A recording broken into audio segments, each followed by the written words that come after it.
Calling the City Council regular meeting to order here for Tuesday, February 18, 2020. And we start out here at 5:01 with a closed session agenda.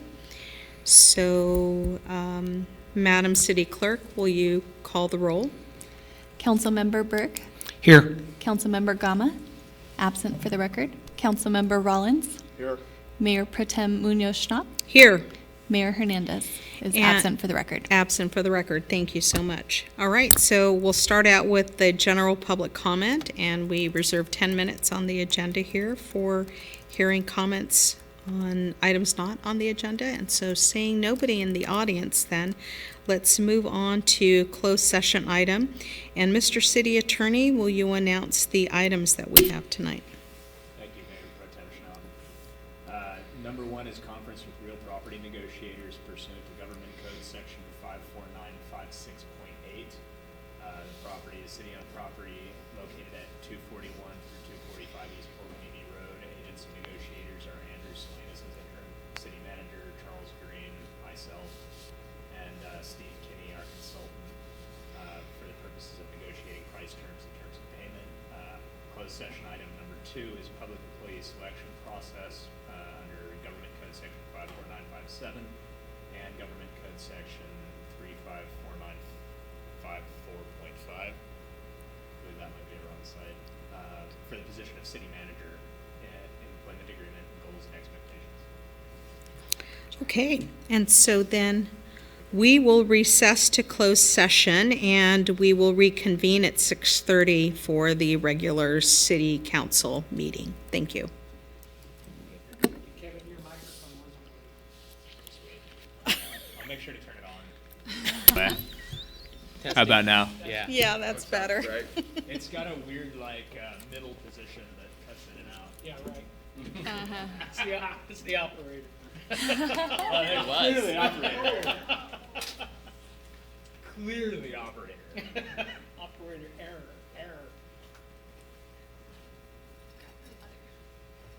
How are you? I'm good.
everybody else, if you just do B. Connors, that will get to him.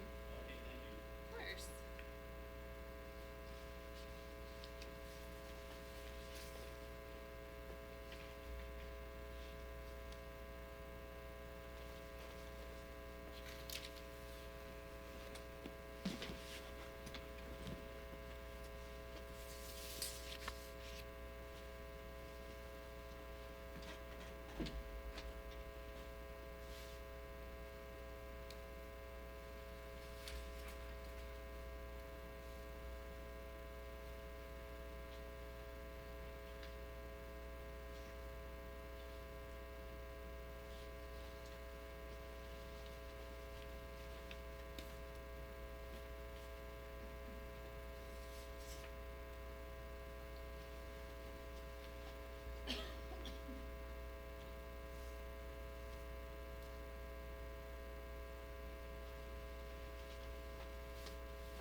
done? How you doing? You're going back to a single job, huh? Can you tell? See, My last meeting. Make sure you get lots of pictures. Be careful what you wish for. You did a great job.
Hey, Jeff. Hi. You doing? Good. Good. Hey, Gary. Good. It's my last day. Last day is interim city manager. I'll be there on Saturday. Yeah. I handed him the keys to the house already. So did rock and roll. Yes, because he gets approved during this council meeting. He's been hired as an employee.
Am I here?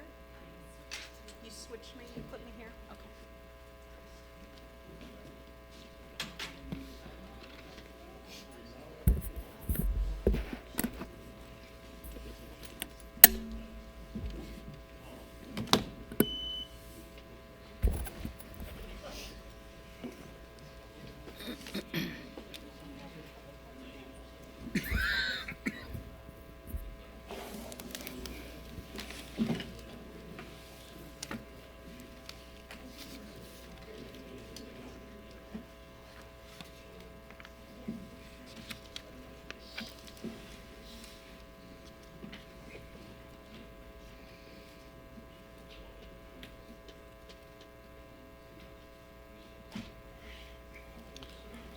Actually identify when we went into closed session. I didn't say it's now 5:03 or, did you do it? Okay, thanks. All right. Okay, thank you.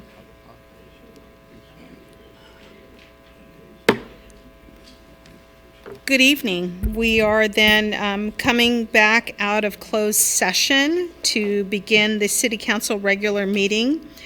We'll call this meeting to order. We have the flag salute, and then tonight's inspiration is going to be Councilmember Berg. Please join me in the flag salute. I pledge allegiance to the flag of the United States of America and to the republic for which it stands, one nation, under God, indivisible, with liberty and justice for all.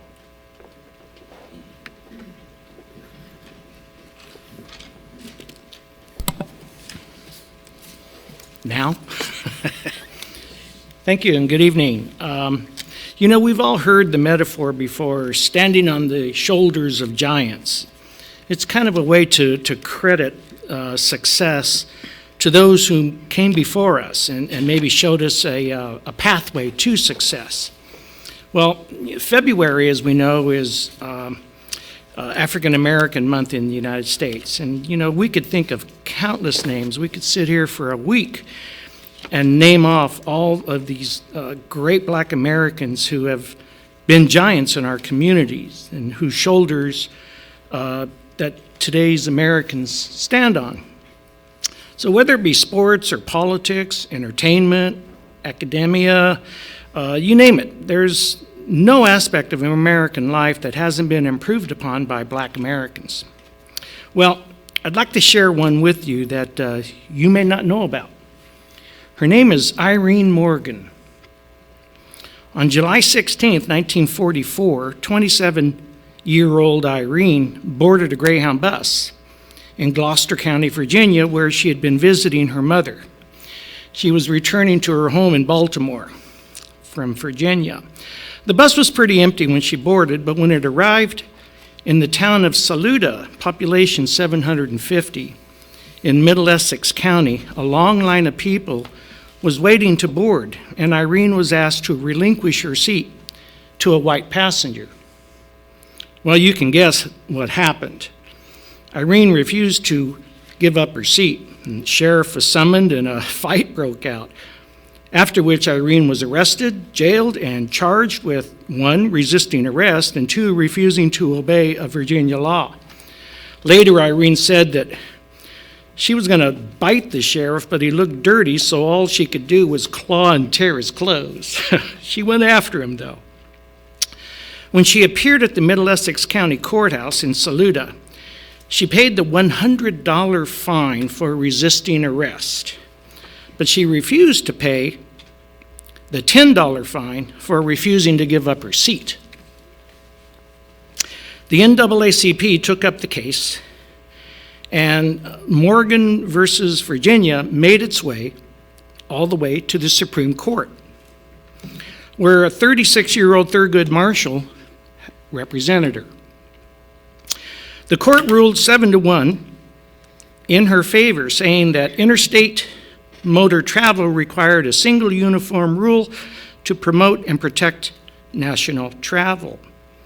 It would be another 10 years before Rosa Parks staged her own protest in Montgomery, Alabama, and the court would make the same ruling for intrastate travel, that is, travel within the state. A couple of Saturdays ago, February 1st this year, a sizable crowd, along with about 50 of Irene's descendants, gathered at a bus stop, the bus stop in Saluda. They were there to unveil a historic marker commemorating her singular act of courage.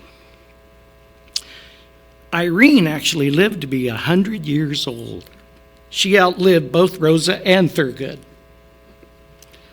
But I like to think that they both stood on Irene Morgan's shoulders.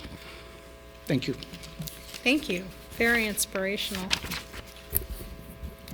So at this point, Madam City Clerk, can you take roll, please?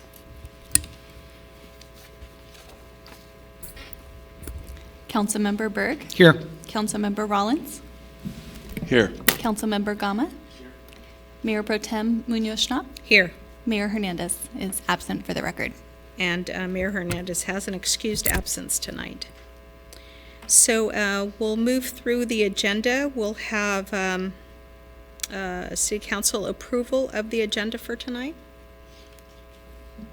Move to approve. Second. Okay, all those in favor say aye. Aye. Aye. Opposed? None. So motion carries unanimously. And let's have a report on the closed session. So, Mr. City Attorney. Thank you, Mayor Schnuff. For closed session agenda item 1, there is no reportable action. For closed session agenda item 2, it was a 4 vote in favor of appointing Mr. Brad Connor as the city manager of Port Hueneme and approving of the contract. Okay, thank you very much. And now we get into the general public comment. So these are for speakers who are here in the audience for matters not on the agenda. We reserve 30 minutes here at this time on the agenda, and if we have any more speakers than that, there'll be time at the end of the meeting to take care of the rest of the comments or questions. So anyone in the audience wishing to speak on matters not on the agenda? So seeing nobody come to the podium, we will then move on to the next item. And that would then be the appointment of the city manager. And Mr. Interim City Manager, Police Chief Andrew Salinas, would you like to take this? Yes, I would, as this will now be my last meeting up here on the dais. Thank City Council for having the faith in me filling in as the interim city manager. But now I'm ready to pass the baton on to Mr. Brad Brick Connors. I'd like to begin by reading a biography that we put together on Mr. Connors. And so I am pleased to announce the selection of Mr. Brad Connors as our next city manager. Many of you may remember him from his previous service locally when he served as the base commander of Naval Base Ventura County from 2005 to 2009. But Brad comes to Port Hueneme with a wealth of leadership experience in the private sector as well as the military. In his formal education, Brad holds an MBA from Cal Lutheran University, a Master's of Arts degree in National Security and Strategic Studies from the College of Naval Warfare, and a Bachelor of Science degree from the U.S. Naval Academy. He spent over 30 years in the U.S. Navy, beginning with his time at the Naval Academy in 1978, then moving on to pilot training in Pensacola, Florida. As a Navy Hornet fighter pilot, Brad amassed over 4,500 flying hours and nearly 1,000 aircraft carrier landings during multiple combat deployments. Captain Connors finished his military career in 2009 as a commanding officer at Naval Base Ventura County, one of the largest and most complex naval bases in the world. During his time there, he was recognized for his environmental stewardship, his joint collaborations with the Port of Hueneme, and his community outreach programs that created a mechanism for military and community leadership to resolve shared problems. Brad's considerable private industry experience includes time as a senior executive with Northrop Grumman Aerospace, where he guided the company in strategy and business development. He is also owner of a consulting practice where he has provided executive services and guidance to struggling companies. In short, he is known in the private sector for transforming troubled or financially distressed businesses into successful enterprises. Brad is also the author of a leadership book called Fighter Pilot Parent. He believes good leadership drives every successful outcome, and good parenting is no different. As said in his book, quote, "Every parent wants the same, to have our children take off into the world and its adventures, but to return home safely at the end of the day." He highlights the 4 most powerful defenses against adversity: faith, family, friends, and fun. One of Brad's key passions is coaching and mentoring young men and women, either professionally or through the game of lacrosse. He currently serves on the board of directors of the Ventura County Leadership Academy and coaches his son's high school lacrosse team at Chaminade High School in West Hills. Besides his son Bradford, he and his wife Terry have 3 daughters: Sarah, Rachel, and Anna. Their home is in Moore Park. If there is a theme in these brief highlights of Brad's career, it is an intense focus on leadership. That is what drew Brad to seek this opportunity and is what convinced the City Council that he is the right man at the right time to lead the city government in Port Hueneme. Please join me in welcoming our new city manager, Brad Brick Connors.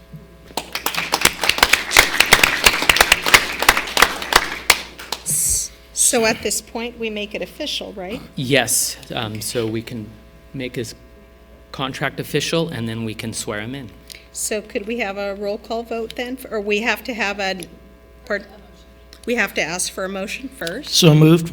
and a second? Second. Will you second? Okay. Second, yes. All right, so please for a roll call vote. Councilmember Burke, Yes. Councilmember Rollins, Yes. Councilmember Gama, Yes. Mayor Pro Tem Munoz-Schnapp, Yes. and Mayor Hernandez is absent for the record. Okay. So with that then, we will ask for the oath of office to be provided to our new city manager. So, So Brick, if you can come on up Brad? to the podium. Yep. You sure you want to do this now? I heard the zone. Okay.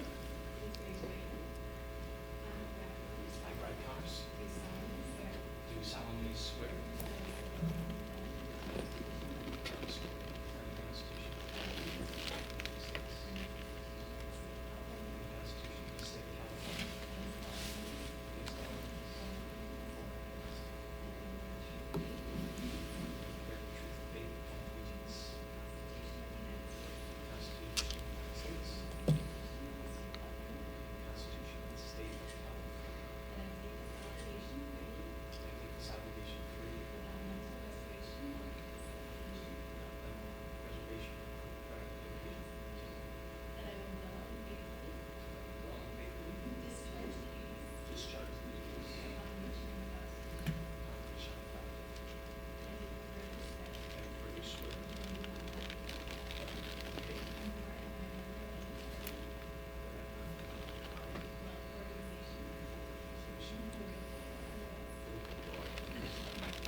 You made it. That was your first test. Yes. Well, welcome. You have the podium if you want to make a few Yes, comments. please. The first comment is that is the longest oath I have ever taken in my entire life. It was longer than any of us have ever taken as well. We gave you the long version. Just a quick comment.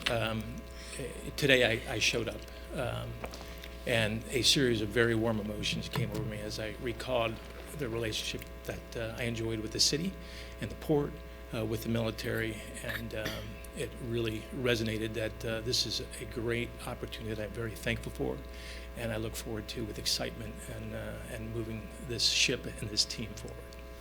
Thank you. Thank you. Yeah, congratulations. Thanks. So with that, could we, I think mine should. could I ask for any comments that you may want to make for our former interim city manager here? The time frame that we had him. Because I have some comments, but I wanted to open it up to my teammates here. So, Councilmember Rollins.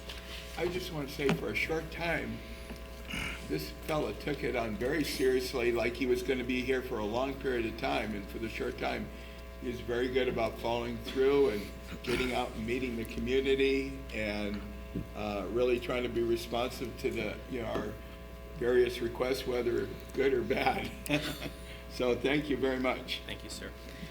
Councilmember Gama. I too want to thank Andrew for being a stand-up guy, being an enthusiastic person, for showing up down at beach cleanup and helping us down there. And it really means a lot to the community to see our police chief. I like to call him Chief Manager Salinas during this time. And so now I guess we just got to go back to chief. But it really means a lot to our community when they see a guy get so involved and so out front, and for that, really appreciate it, and thank you so much for stepping up. And Councilmember Berg. Thank you. And Chief Salinas, there's not enough words to express how much we appreciate what you do for us here and how important you are to the city of Port Hueneme. Thank you very much for your service, and just keep on winning, guy. Keep on winning. We appreciate that. To our new city manager, Brick, welcome aboard. We really look forward to working with you. I think you're just indicative of the high wave of success that this city has been enjoying the last couple of years, and now we've got you to just keep that wave rolling. This is a great thing for all of us, I think. The talent and the skill that we have in all of our staff, police department, we have a couple of officers in the back right now. We just are so proud of our police department. You guys are the best. There's just no doubt about that. We appreciate everything you do as well. So thank you, and I look forward to everybody getting to work. I should also mention we've got our executive team members here as well. We've got Tony, we've got Ken, we've got Mr. Villafana, and Steve Kinney, you're even here too. So, guys, I can't remember all the names right now, but thank you all. I appreciate you all here. Thank you. Yeah. And Chief, you have done a stellar job in making sure that you could get back to us with answers, that you knew the situation, that you could assess what needed to happen. You've been engaged from day one on many of our, of our larger plans, and, including the strategic plan. And so we saw that drive and motivation and realized, he could possibly be our interim city manager. And so I'm very appreciative of how you then led this entire team without giving up leading the police department, but made it so that it was very enjoyable for all of us. And you got the job done. So thank you so much. Thank you, and I'm sure these guys will be glad to have me back. Full time. Very good. Very good. And it starts tomorrow, right? Okay, very good. Well, thank you. And Brick, welcome aboard. We look forward to working with you. Okay, so we're moving through the agenda here. We have presentations in item number 3 with Many Mansions that has been rescheduled at their request, and so that'll come up on another agenda. We have a capital improvement projects update. That is item number 4, and I believe, is that you, Mr. City Manager? Yes, I can review that or start that off briefly. Back on November 18th of this previous year, City Council approved our capital improvement project budget, which consisted of 92 different projects from 8 different funding sources, totaling over $12 million. It included 92 projects, of which 7 have been completed thus far, 47 are in progress, and 38 have not been started yet. And that spans 27 projects in Public Works, 9 in the Police Department, 4 in the Finance Department, 20 in Parks and Rec, 1 in Community Development, 19 in Facilities, 4 in Housing, and 8 with Fleet Services.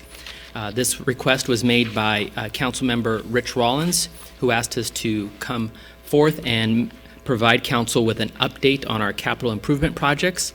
So we have set out this spreadsheet for council to review, and I have our entire staff here to answer any questions that you may have. Okay, are there any questions for staff? Is there something that's going to come up on the screen? Or? Well, we have this spreadsheet ready to come up just in case council had any specific items they wanted us to provide more detail on. I see. Okay. Any questions? So, Councilmember Rollins, did you have any questions? Just a minor one. The barbecue pits, my understanding was that's going to be installed, by the end of February? But it said here they're conducting research on product options. I got the impression they already decided what they were going to do, and by the end of February, it was going to be up. Yes, Deputy City Manager Charles Peretz can follow up on that question. You're correct, council member. Staff was reviewing product options, has identified the option that they're going to choose, and installation should occur either by the end of February or immediately thereafter. Okay, yeah. Okay. Any other questions? I guess, I know NG is involved in a lot of these different capital improvement projects, and so everything is in progress. How, is there kind of a timeline as to how they're going to start implementing these different projects? Yes, and Gabby Basua can answer that question for you.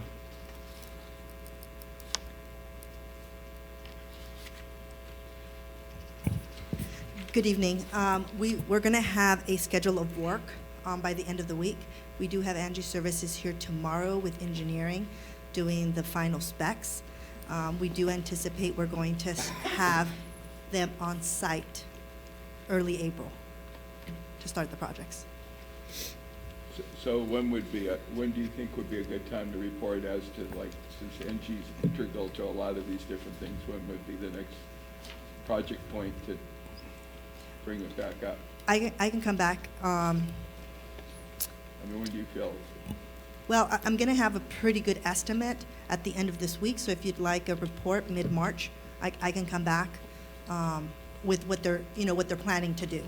But we are going to have them on site probably April all the way through September or October of this year. Okay. Any other questions?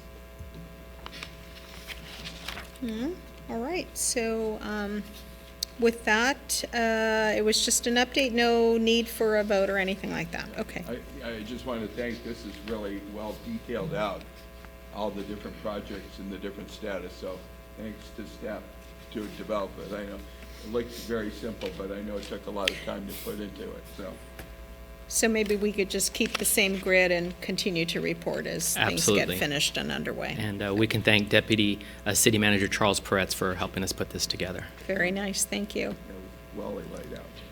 All right, so moving on to item number 5, the Hueneme Beach Festival event presentation, and that is going to be done by Mr. Steve Kenny as well as the interim city manager. Yeah, what I'll do is I can handle the presentation from here, and then if we have any questions, myself or Steve Kenny can answer them for City Council. Do we have the? So as we suggested at a prior meeting, staff has decided and taken the initiative to bring back the 2020 Hueneme Beach Festival. I believe the Beach Festival started back in 1999, and in 2015 was its last year, and due to budget cuts. And so we are bringing it back. And so what we are seeking tonight is just the council's blessing, because it takes a great deal of staff hours and work to put such an event together. And before we bring the actual permit for approval to council in July of this year, we want to make sure that they've given us their blessing to continue forward with this project. So we have identified our site as where the festival has occurred in previous years, and that's at Hueneme Beach Park in parking lots B and C. The event has been scheduled for August 22nd to 23rd, so it'll be a weekend event on a Saturday and Sunday from 11 a.m. to 7 p.m. We expect attendance to be approximately 15,000 people on each day.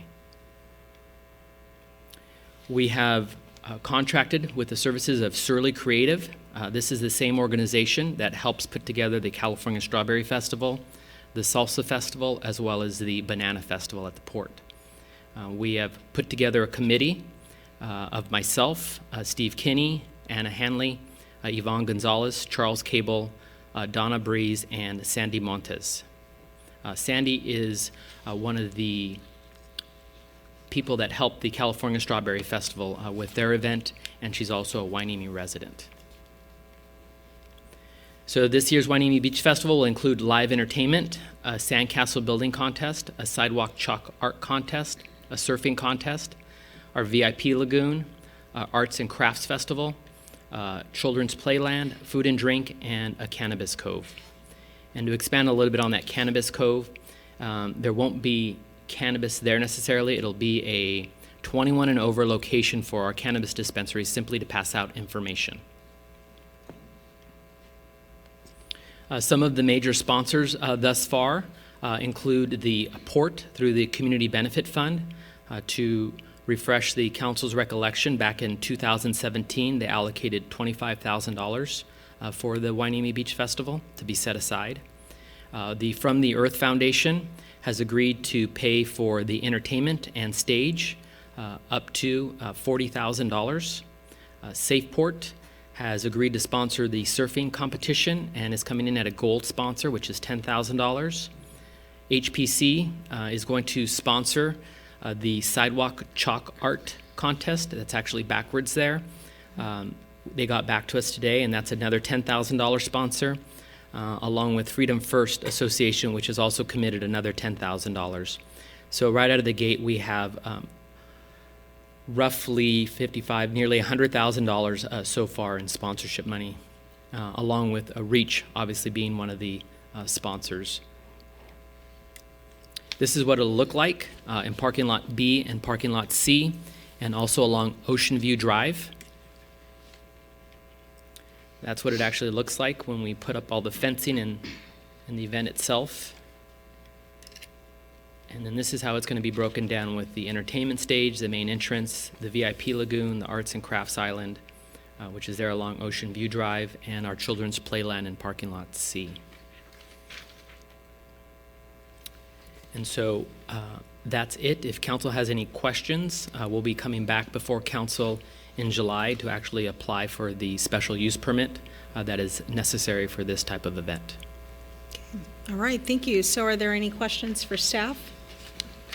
Councilmember Gama? Just interested in the music. Are you going to have, or is there going to be the same bands playing on both days, or will it be a different lineup on Saturday and Sunday? Great question. So we have gotten some world-class entertainment already, thanks to the From the Earth Foundation, who has connections with the Santa Barbara Bowl. We are bringing in 3 different acts on each day. And they will be classic rock, reggae, beach music, not a specific genre on either day. Okay. Any other questions? No?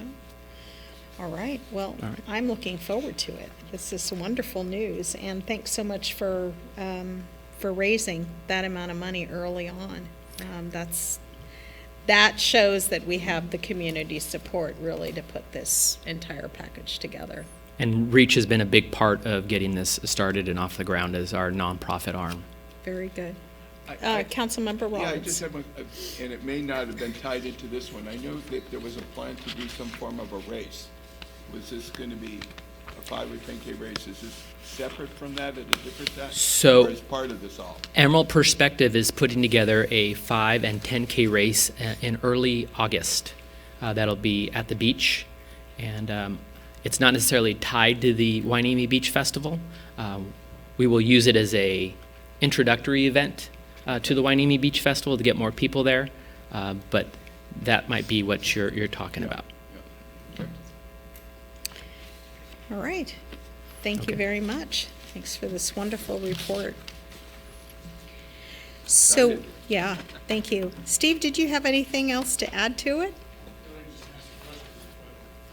As Chief mentioned, Reach's involvement is to serve as sort of the contracting entity to handle the mechanics of it as it goes along. And, you know, if the sponsorships keep going at the rate that they do, and we wind up at the end of the festival with actually money falling to the bottom line, that'll be Reach as the beneficiary to turn around and put that money right back into the community. You know, I did have a question on the surfing competition. Is that going to be a two-day surf competition? That's a good question. We will be relying on Safeport and their expertise. As you know, the Jarvis family used to own a surf shop at the collection, as well as were Staples over in the Silver Strand area. And they also participate in the surf rodeo in Ventura, so they'll be putting that event together for us. So I'm not quite sure if it's going to be a one-day event or a two-day event, but I do know it's going to include some prize money. Very cool. All right, thank you. All right, so moving on then to the consent calendar agenda. We have 4 items on consent. So item number 6, approving the minutes of City Council. This includes the special closed session meeting of January 6, 2020, and the special closed session meeting of January 25th, 2020. The recommendation is to approve the minutes. Item number 7, which is on consent, is the approval of the finance cash disbursements from January 24th, 2020 through February 6, 2020. Recommendation to ratify the disbursements. Item number 8, which is on consent as well, read by title only, waiving full reading of text and adopt an ordinance of the City Council of the City of Port Hueneme, California, amending Article 2, Chapter 1, Section 2010 of the City of Port Hueneme Municipal Code relating to councilmanic salaries. And the recommendation is for the City Council to read by title only, waiving a full reading and an adoption of ordinance of the City Council of the City of Port Hueneme, California, amending Article 2, Chapter 1, Section 2010 of the City of Port Hueneme Municipal Code relating to councilmanic salaries. And then the last item on consent calendar is item number 9, read by title only, waiving full reading of text and adopt an ordinance of the City Council of the City of Port Hueneme setting the amount of water rates and charges pursuant to Health and Safety Code Section 5471. The recommendation is for City Council to read by title only, waiving a full reading and adopt an ordinance of the City Council of the City of Port Hueneme setting the amount of water rates and charges pursuant to Health and Safety Code Section 5471. Can I request to be able to discuss 9? So you want to pull item number 9? Yes, and without pulling number 8, I would just like to make a comment that that isn't necessarily a pay raise for the City Council. That is reinstating our health insurance benefits. Is that correct? And retirement. And retirement, which the council gave up to help with the budget crisis a couple years ago. So, and then on. So you want to pull 9? Yes. Okay. So may I have a motion then for what remains on the consent agenda? I'd like to move approval minus item, is it 9? 9. And for discussion. Second. Okay. All right. And let's see, do we need a roll call vote for this? Councilmember Berg? Yes. Councilmember Gama? Yes. Councilmember Rollins? Yes. Mayor Pro Tem Munoz-Schnapp? Yes. And Mayor Hernandez is absent for the record. Okay, so motion is moved and approved here for the consent calendar agenda for 6, 7, and 8. And so then at this point, we will go into discussing item number 9, and that is the water rates. So Councilmember Gama. Sorry I missed last meeting. I had some circumstances out of my control, and I made a mistake, and I wasn't able to be here. So I missed the initial reading, and I'm sure there was probably some questions and comments that would help me better understand where we are at on the water rates. I did attend a study, and at the conclusion of that study, I walked away a little bit confused, and so I'm just going to request that we get more information down the road. But it was said that 70% of the water users in the City of Port Hueneme will see their rates go down. And as I was talking to some people in the audiences, my household has 3 persons, and I can tell you that I use a lot of water. And I was surprised to learn that a couple elderly folks that I was talking to that have 2 people living in their house, that their bill is significantly higher than mine. And mine has never been over 270, and I think theirs was over 300. And so a discussion was made, and comments were like, well, maybe the water meter's leaking and so forth and so on. So my request for additional information, or not additional information, but I just want to make sure that we've done our due diligence and could come up with, because I just don't understand how my bill could be less than a two-party household whom both state that they're conserving water and they're doing all the things that they could do. So I just have a little bit of unease about whether we're dealing with correct data or everything's perfect. And I was just wondering if there's any information, additional information on my little discrepancy. So, Mr. Villafana, do you want to come up and address that? Good evening, City Council. Councilman Gama, what we can do is, I need to know the residents, and we contract out, we use people to read our meters. And so that's a contract out service. And a couple of things, we can swap out the meters. We can there's a procedure to check to see if there's an issue with that meter. So I certainly, if they would email me or you email me that information, then I can send some of our water staff out there and make arrangements to check that meter. But going back to the Raftellus, and I do not have their presentation here, but we are lowering the fixed cost and raising the variable cost. And Raftellus did a study, and the threshold was, if you remember, 700 cubic feet. And if you use less than 700 cubic feet, your rate should go down, your bill should go down. If you use more, it will go up. And then, of course, larger users, their water, they're going to be using more, they will go up. For example, a user like the port. But please send me that information, and I will get the water staff out there, and we will go through it and check, and I can report back to you possibly by the next council. And one other question, I looked through our bill payment register tonight, and I know this was an issue several years ago, but that the city was not paying for the water that the city used. So do we bill the different departments in the city for, in other words, that they're getting a bill, they get charged, they get metered just like the residents? We pay for irrigation water, and the landscape district, that covers that.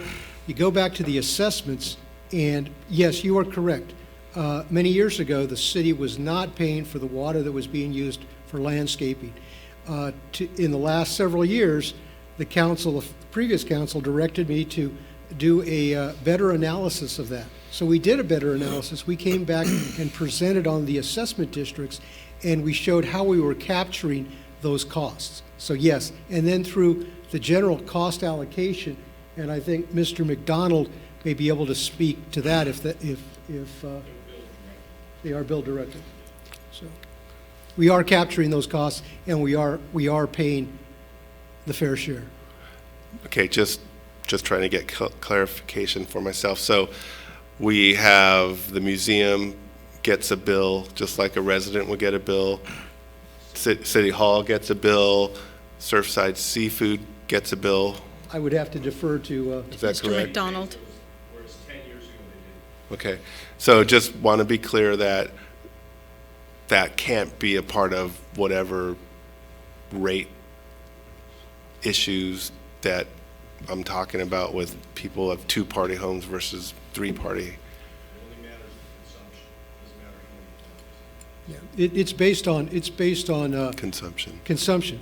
Yeah, as I said, the model, we lowered the fixed fee and I believe it's a 30% now. Again, I don't have the Raftellus presentation before me, but previously it was higher. It was more in the range of 45%, I believe. So by lowering this fixed cost, we put the onus on water consumption. Right. And so I just want to be able to, say, a year from now, be able to go back to the residents and in fact, be able to, see what we told you, this is what's happening, and everything continue to be the way we say it's going to be. Well, as I said, if these people have a concern about their meter, I need that information so that, and address, so that I can have staff out there take a look at it and possibly switch out the meter and check everything out. But I can't come back to you without that information, and it'll take probably several weeks to get that information. So if you could do that, I'd appreciate it, and then I'll get the water division on it. Okay. Okay, there are a couple of questions, so I'll start first. Councilmember Berg. Thank you, Pro Tem. 100 cubic feet of water, a typical household uses 700, we say, and that was the number in the study. How much is an HCF character? How much water is that? I don't have my little conversion as far as gallons per day. That was in the presentation that was. Yeah, I know, I don't have it with I don't you have that number on the top of my head. Okay. What? 748 gallons. 748 gallons is one HCF. Correct. Typical household is using 700 HCF. No, 7. 7 HCF, 7. okay, 7.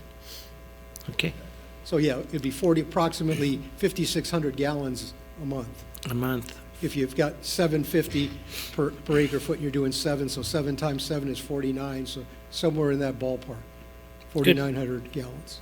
Okay, thank you. Yeah, and Councilmember Rollins, you had a question? This is just kind of an educational thing. Since our new water rates are going to be indicative on higher rates and higher percentage rates for people who use high volume of water, I would like to see, as part of this program, an educational component where we can educate the community as to how to keep their water rates down. Be it, perhaps they're unknowledgeable that, I'll say this particular person, maybe they're unknowledgeable that there's certain practices that they do that are increasing it that they can't understand. Maybe in the whole public probably maybe could benefit by some kind of an education program. So that's kind of one element that I would like to see as part of our water program. The other element is that, the city as a whole, even though these are now being charted to the various different departments, how much water they're using, ultimately the city, the city residents pay for that, even though it's dictated. In essence, we're paying for the city to use that water, even though they're being segmented out into that different, the different departments. Am I correct? I mean, ultimately, Well, it comes out of the various revenue pots. Right. Obviously, you've got solid waste that'll pay their pro rata share, wastewater that'll pay their pro rata share for the use at the Surfside building, and here at the Civic Center, I'd have to defer to Ken to see how he split it out. But obviously, some of that is general fund money, and obviously some of that is probably pulled out of the enterprise funds, because there are enterprise fund functions that are done here, such as the payment process, et cetera. So there'd be a certain pro rata share that would be billed to the various funds.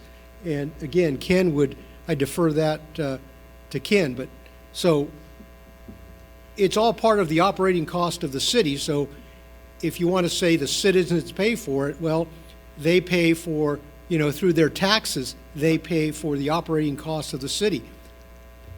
Yeah, so ultimately, Yeah. I guess as a follow-up, like as good stewards and examples, I would hope that, the city in general looks into various different ways on how they conserve water, as an example to the general public, because, we're all in it together. We do. I'd like to answer your question about public outreach. We've tried to engage the public. Charles Cable, a principal engineer, and I, we have we go to the food truck events, and we have a Public Works pop-up booth, and we provide information on emergency preparedness, on the Great Shakeout. We educate the public. We show the old infrastructure that we've taken out, old valves, and try to educate the people as to why the water rates were possibly going to go up because of the old infrastructure. And at the same time, we have displays and handouts on water conservation. So we have been doing that for the past several years, and we will again come this April. We will have the Public Works information booth or pop-up booth out there, and I'll be manning it, and other Public Works staff will be there for questions and answers, and there'll be displays and handouts on a number of things, from emergency preparedness to water conservation. Yeah, no, I think it's very timely that, we promote that at this time. Good. Councilmember Berg, did you have another question? Okay. Okay, all right. So then we have, thank you, Mr. Villafana. So then we have item number 9 to then go ahead and. I'd like to move approval. Hold on just a second. There's a question. Mr. Dunn, did you want to make a comment? Would you mind filling out a form on your way out? Last week in the Port Hueneme City Council review that I did with Chief Salinas and Will Berg, we talked about the water rates, and Will laid out how they're going to be done. I got a call from somebody who viewed the video and said it was their understanding, I don't know for sure whether they're right or not, but that HOAs are considered commercial, not residential. Could you guys look into that and see? Because if that's true, their rates will not go down, they'll go up. And as you know, half the people, well, like where I lived at Surfside 4, don't even live there all year long. So that was a big concern to them. So if you could check it out and see how our HOAs, what are they considered?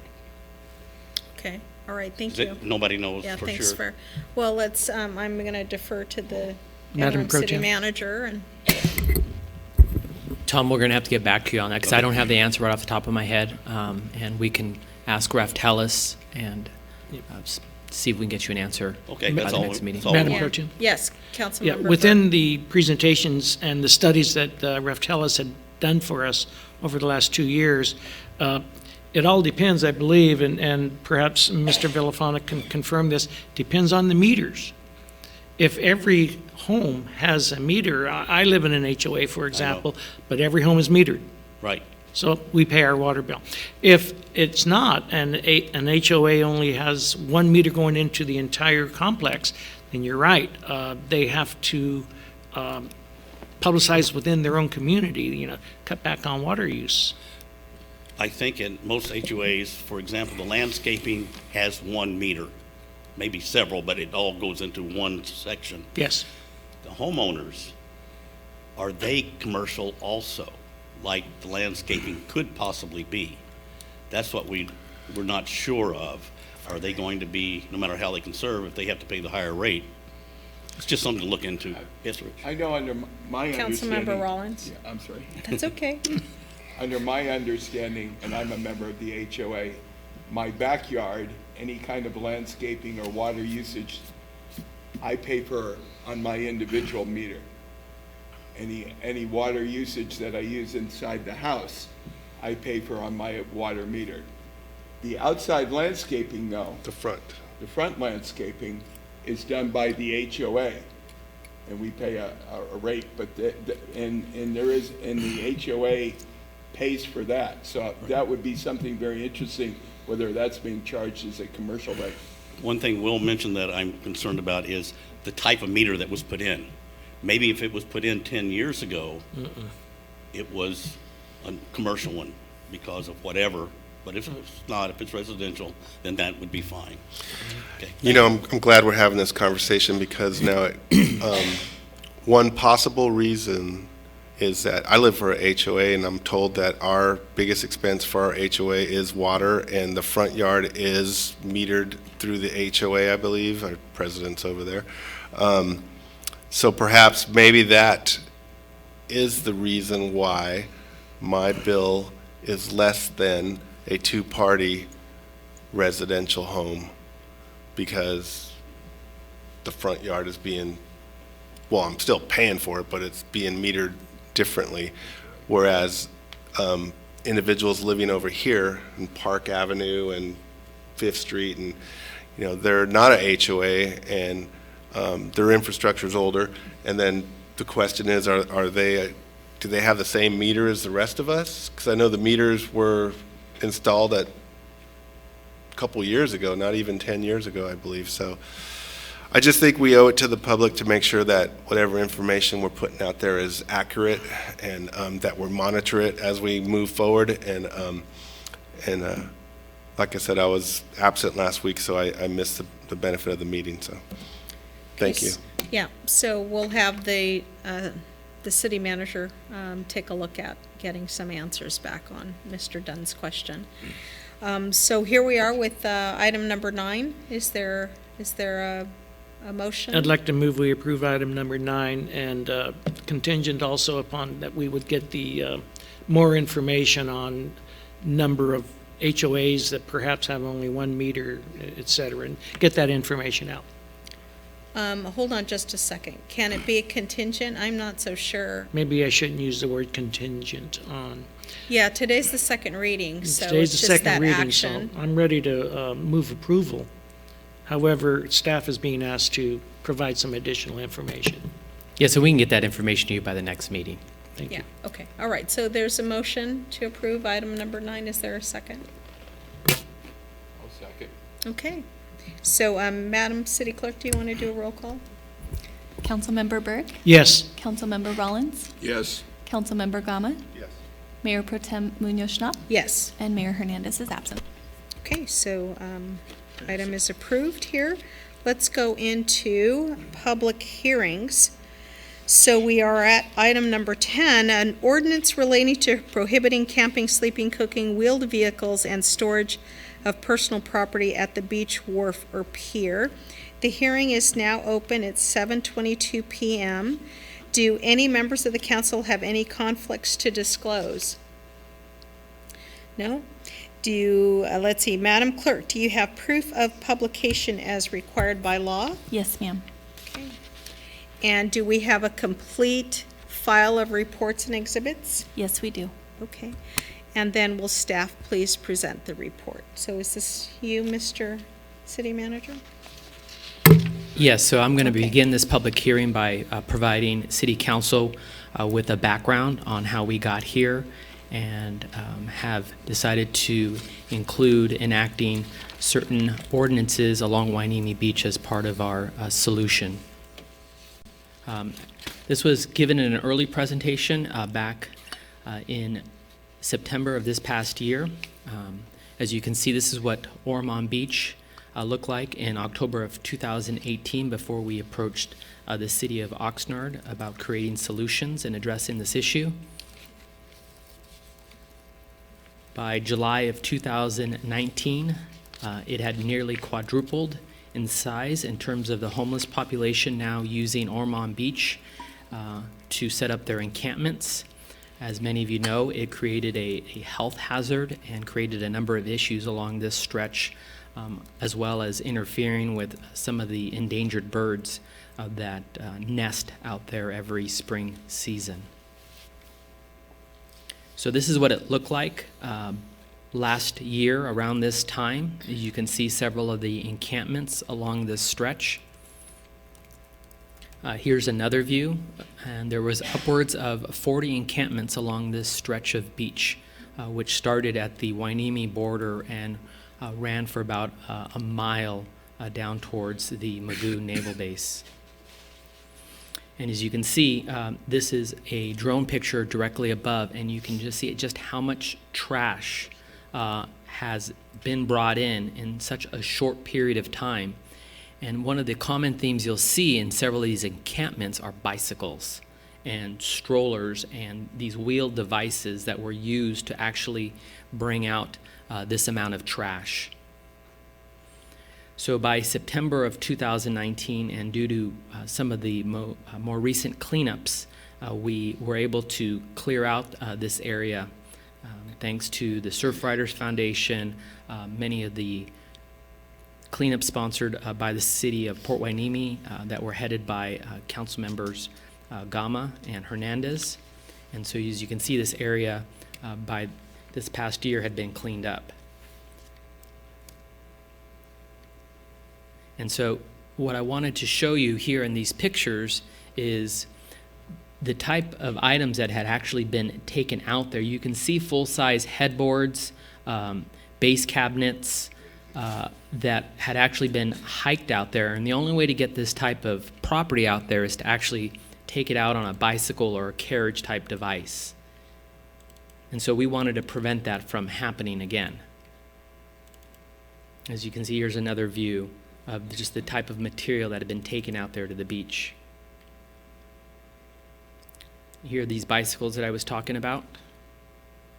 And as you can see, they even created a bicycle rack right here for their bicycles next to the tent. And again, as you'll see in some of the pictures I'll show on how much this area has actually been cleaned up. So Ormond Beach today. So it took an army to clean this area up over this past year, as you can see in several of these pictures. Nearly every weekend, Councilmember Gama, as well as the Surfrider Foundation, Port Hueneme residents, people from the Naval Base, volunteers from our dispensaries have been out there to help clean up this stretch of beach. And this is what it looks like now. As you can see, there's no encampments out on this stretch. This has all been cleared out. And this is what this these dunes and area should look like from this point forward. So in order to sustain this, there are several things that we need to do. The first thing that the Ventura Audubon Society is doing is they're going to be fixing the fencing here, as you see, that has been broken down over this past year, primarily due to the transient encampments. Thanks to our dispensaries, which have donated $20,000 to fix this fencing. $12,000 of that is coming from Hueneme Patient Care, $5,000 from Skunk Masters, and $3,000 from Emerald Perspective. So the fence repair is going to begin the beginning of March. We've added additional signage, and we'll be adding some more signage once we have these city ordinances in place following today's meeting. And this is what the current signs look out there in that stretch as you leave Port Hueneme and walk into Oxnard, in terms of no vehicles, no animals, no campfires, no camping, and no dogs out on the beach. Again, part of our sustainment and solutions includes enacting city ordinances to address the issue of this trash and property being taken out there to the beach. And then again, the police department has taken a proactive, zero tolerance approach to handling this, amongst several other things that I've presented before, as well as our monthly beach cleanups. We started enforcing our shopping cart ordinance, where now very rarely do you see a homeless person in our community with a shopping cart. Our dispensaries donated over $35,000 to the regional homeless shelter to purchase 100 beds. And that has addressed the homeless issue in that they now have somewhere to go when needed, because in enacting several of these ordinances, the law now mandates us to provide the homeless people with an option, particularly an option to go spend the night. And so we have that now with our local homeless shelter.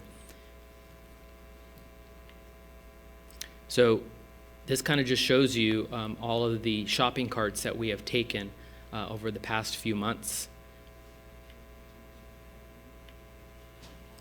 And as we talk about this ordinance and why we're putting it together, you can see the bicycles, the personal property that's commonly taken out onto the beach, and the reason why we now have the no sleeping ordinance is because the no camping ordinance didn't really address issues where people were just going out there and sleeping out on the beach between the hours of 10 p.m. and 6 a.m.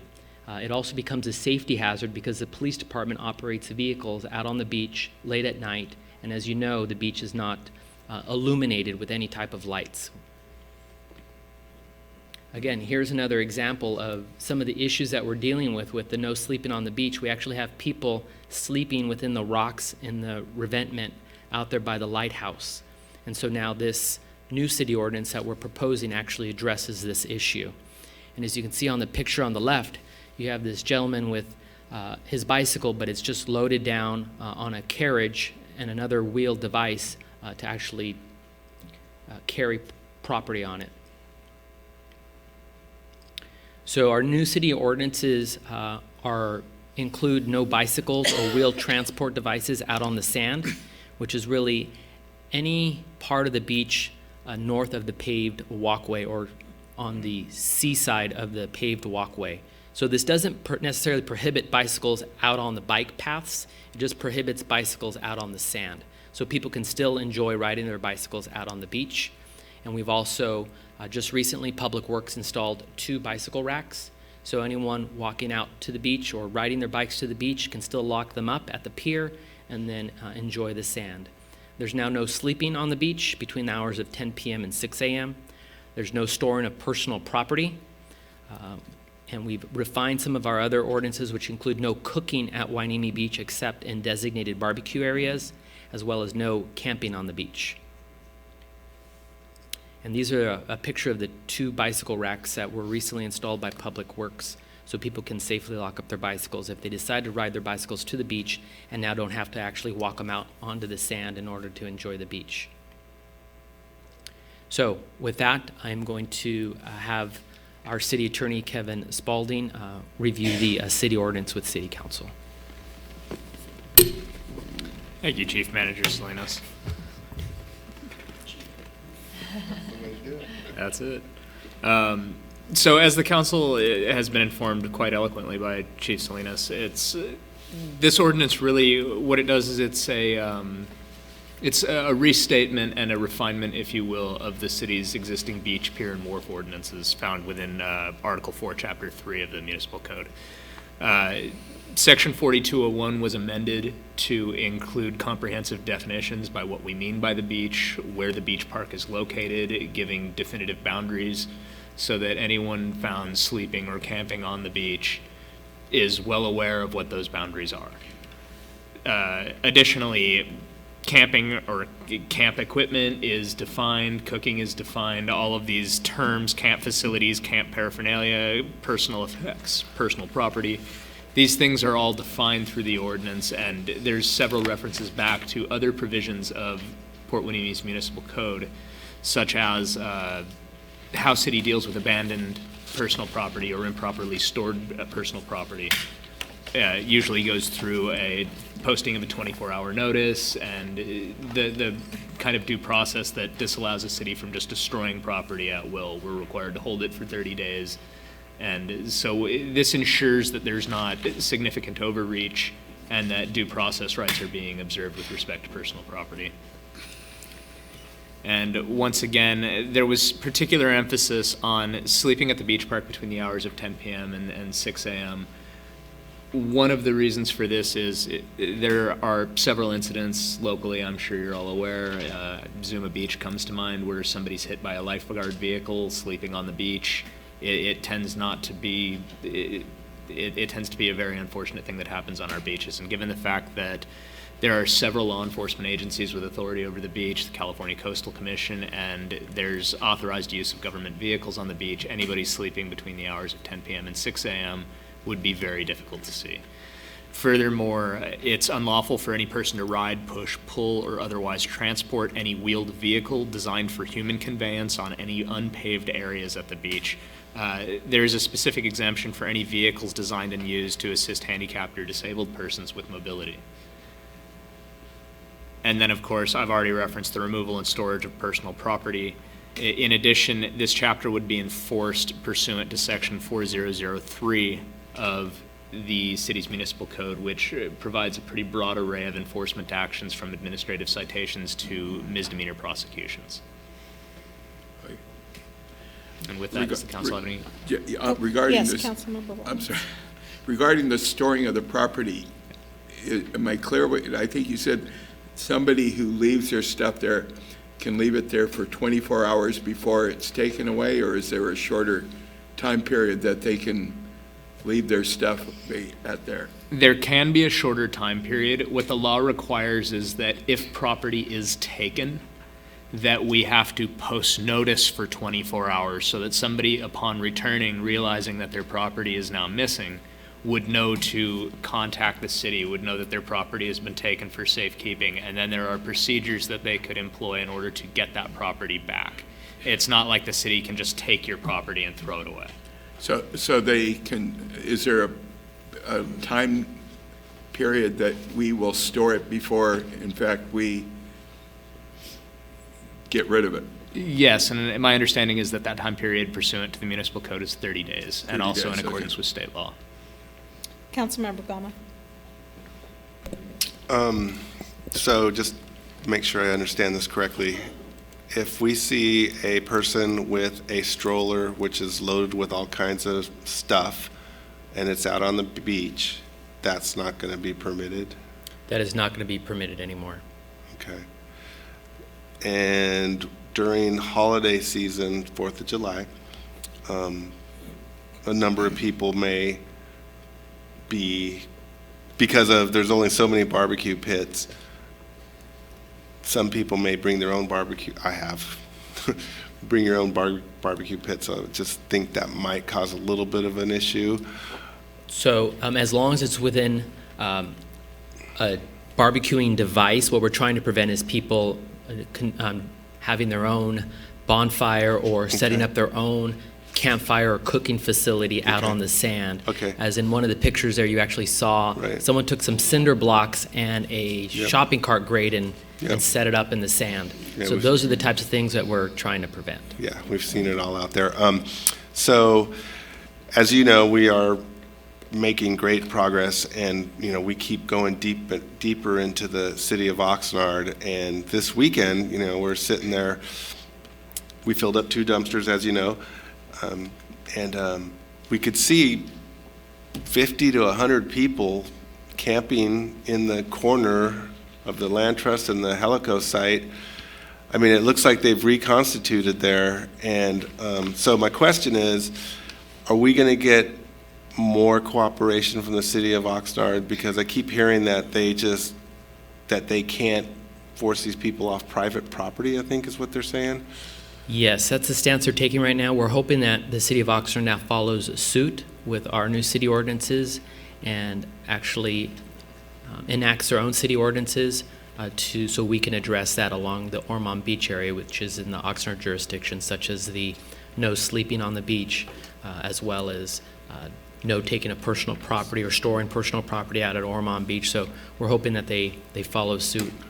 So on that line then, because as you know, the property line is right at the J Street Canal, and will the city of Port Hueneme be able to enforce that ordinance across that line into Oxnard? Well, what we're hoping is now catch we them can hopefully catch them exactly before they get there, because most of them, I'd say 90% of them actually access that area of the beach through Port Hueneme. Right. So we can address that issue before it actually extends out into Ormond Beach. And I thank you for reminding me, because then I have to commend you and your efforts, because we pretty much, they're not there anymore because of the fact that they had to come through the city of Port Hueneme, and we've made it uncomfortable just with beach cleanups alone, that they keep moving further and further deeper into Oxnard, and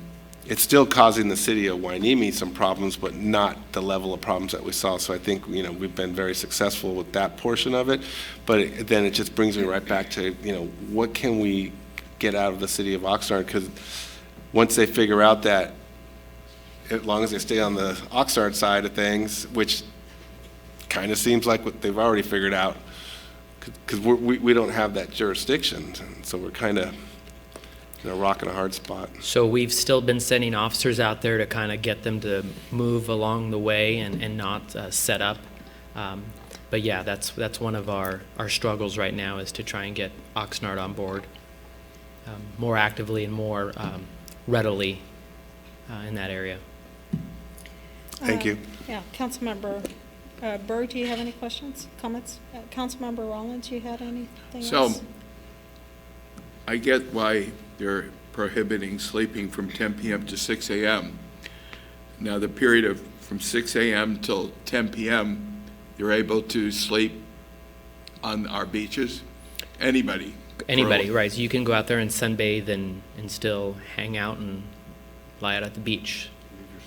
So, no, I'm just thinking like sleeping, I can understand during the day, hot sun, people will kick back. But like say, on a winter evening between 6 p.m. and 10 p.m., it's dark and it's cold, and they're able to pretty much, anybody is able to kind of sleep on the beach between 6 p.m. and 10 p.m. Yes, it's hard. What we found an issue is actually putting like dusk and dawn and using that as a means of, so we are being very specific about the time, just like we're doing in the parks now. It makes it easier to enforce because it's very specific, because the time changes in terms of, on June 22nd, it doesn't get dark out here till about 8:30, 9 o'clock. And so that's why we're trying to put a specific time to it, as opposed to just saying dusk to dawn. So there's no ability to maybe 10 p.m. bring it to 9 or 8 or something that ideally people who are there recreating would not be sleeping?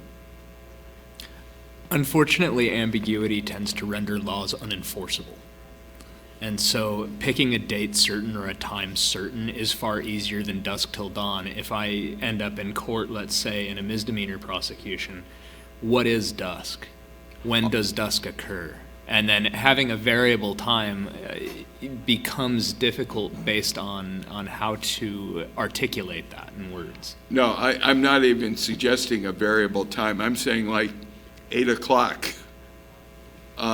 Someplace, because 8 o'clock, most people who are going to recreate, use the beach for its purpose, would not be sleeping at 8 p.m. at night, whether even if, forget about, it's beginning to get dark or whatever, 8 p.m.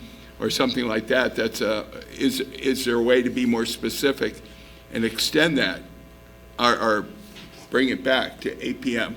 or for that matter, even from 6 a.m. to 8 a.m. That seems to be specific and would be perhaps even more effective, unless there's some state law or something that prevents that. I don't know. There's not, but this allows us to actually keep this in line with what our ordinance prevents in our parks as well, it being consistent with 10 to 6 p.m. in terms of being in our parks. So it just makes it a lot easier to enforce and doesn't make it so arbitrary. Okay. Does that make sense? Well, I guess 10 p.m. can be an arbitrary, so you could move it to 8 p.m. And you know what? That's at the council's discretion if we want to move that time to okay. be an earlier time as well. We're not totally locked into that time. It just seemed to be very reasonable and consistent with our park ordinance. Okay. And this ordinance is meeting, I've heard like there's new state regulations that prevent us from enforcing stuff. You have already looked. Maybe I'm wrong, but I've heard there's some kind of state ordinances that are preventing people sleeping on parks, sleeping on at beaches, that we can't enforce it as much as perhaps I believe people might like. I believe you're referring to the Ninth Circuit case of Martin versus City of Boise, which is an Eighth Amendment case that basically says it is cruel and unusual punishment to punish a human being based on their status. Mm-hmm. So the status of being homeless being the determinative factor for criminal punishment is unconstitutional under Martin versus City of Boise. Where this ordinance, the interplay between this ordinance and the Martin case has to do with the lack of available places for somebody to be. And so there's a defense, an affirmative defense in law called the defense of necessity.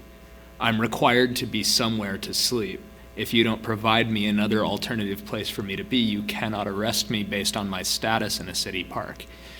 As the homeless shelter has been fully established has no religious-based qualifications for gaining admittance, has no other qualifications that would be constitutionally infirm, there is a reasonable alternative to sleeping on the beach. Therefore, excluding people from the beach and the beach only would be constitutionally permissible, in my opinion, under the Martin decision. And to this date, the homeless shelter has not denied the Port Hueneme Police Department from taking any of our homeless people down to that location to be housed. So in practice, if this ordinance is developed, somebody is found to be sleeping in the park between whatever times that we determine, what happens? One, we'll ask them why they're there. Two, we'll attempt to find them a suitable location to sleep. Invariably, that'll end up being the homeless shelter.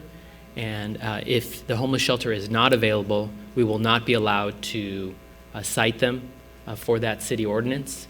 We will still have them find a different location, it not being the beach or the park, to sleep. But our ultimate goal is to make sure that they have somewhere to sleep. And so we will transport them to the homeless shelter for them to be accommodated. And what I've heard has happened is if they refuse, what happens then? That happens about 90% of the time. Of the about dozen times we've offered rides to the homeless shelter, only one has accepted in the last year or so. They will get cited and then we'll be asked to move along.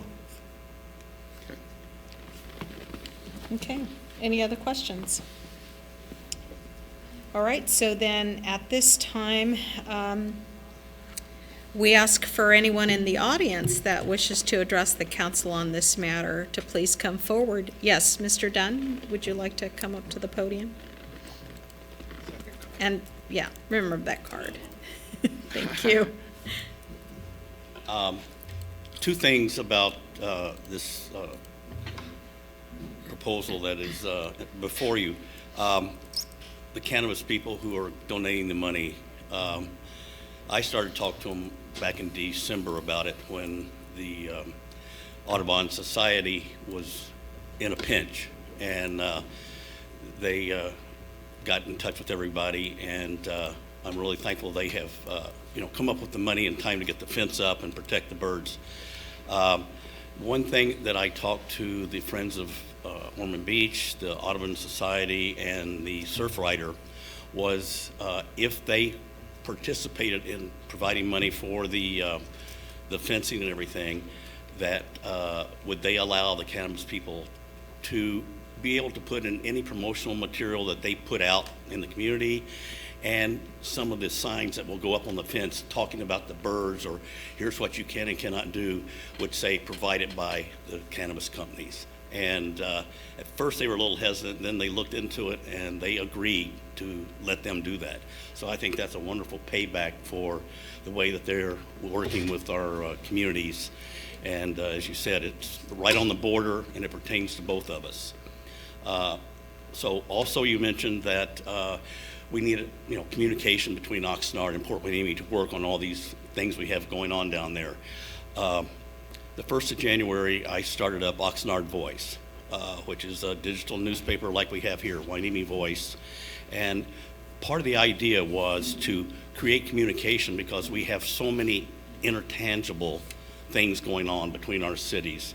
And I was hoping to let people be aware of what's going on so that they can be participating and they can go to their representatives in Oxnard, ours can come here.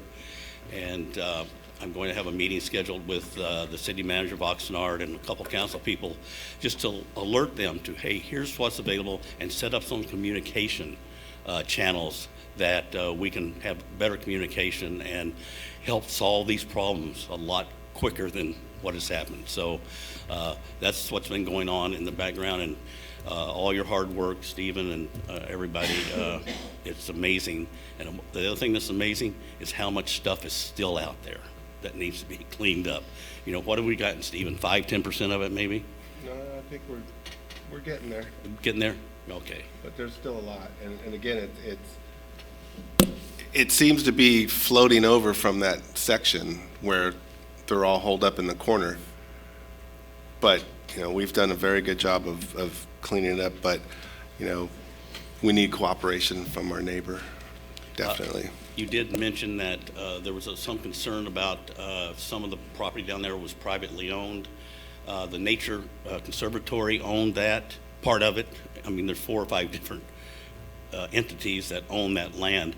They recently agreed to go after the people that were encamping on their ground. So that's a big, big step. You know, they want to be in the background totally. So one of the things that I've learned is that it's the south side of Oxnard, it's out of sight, it's out of mind, and nobody has a visual on there.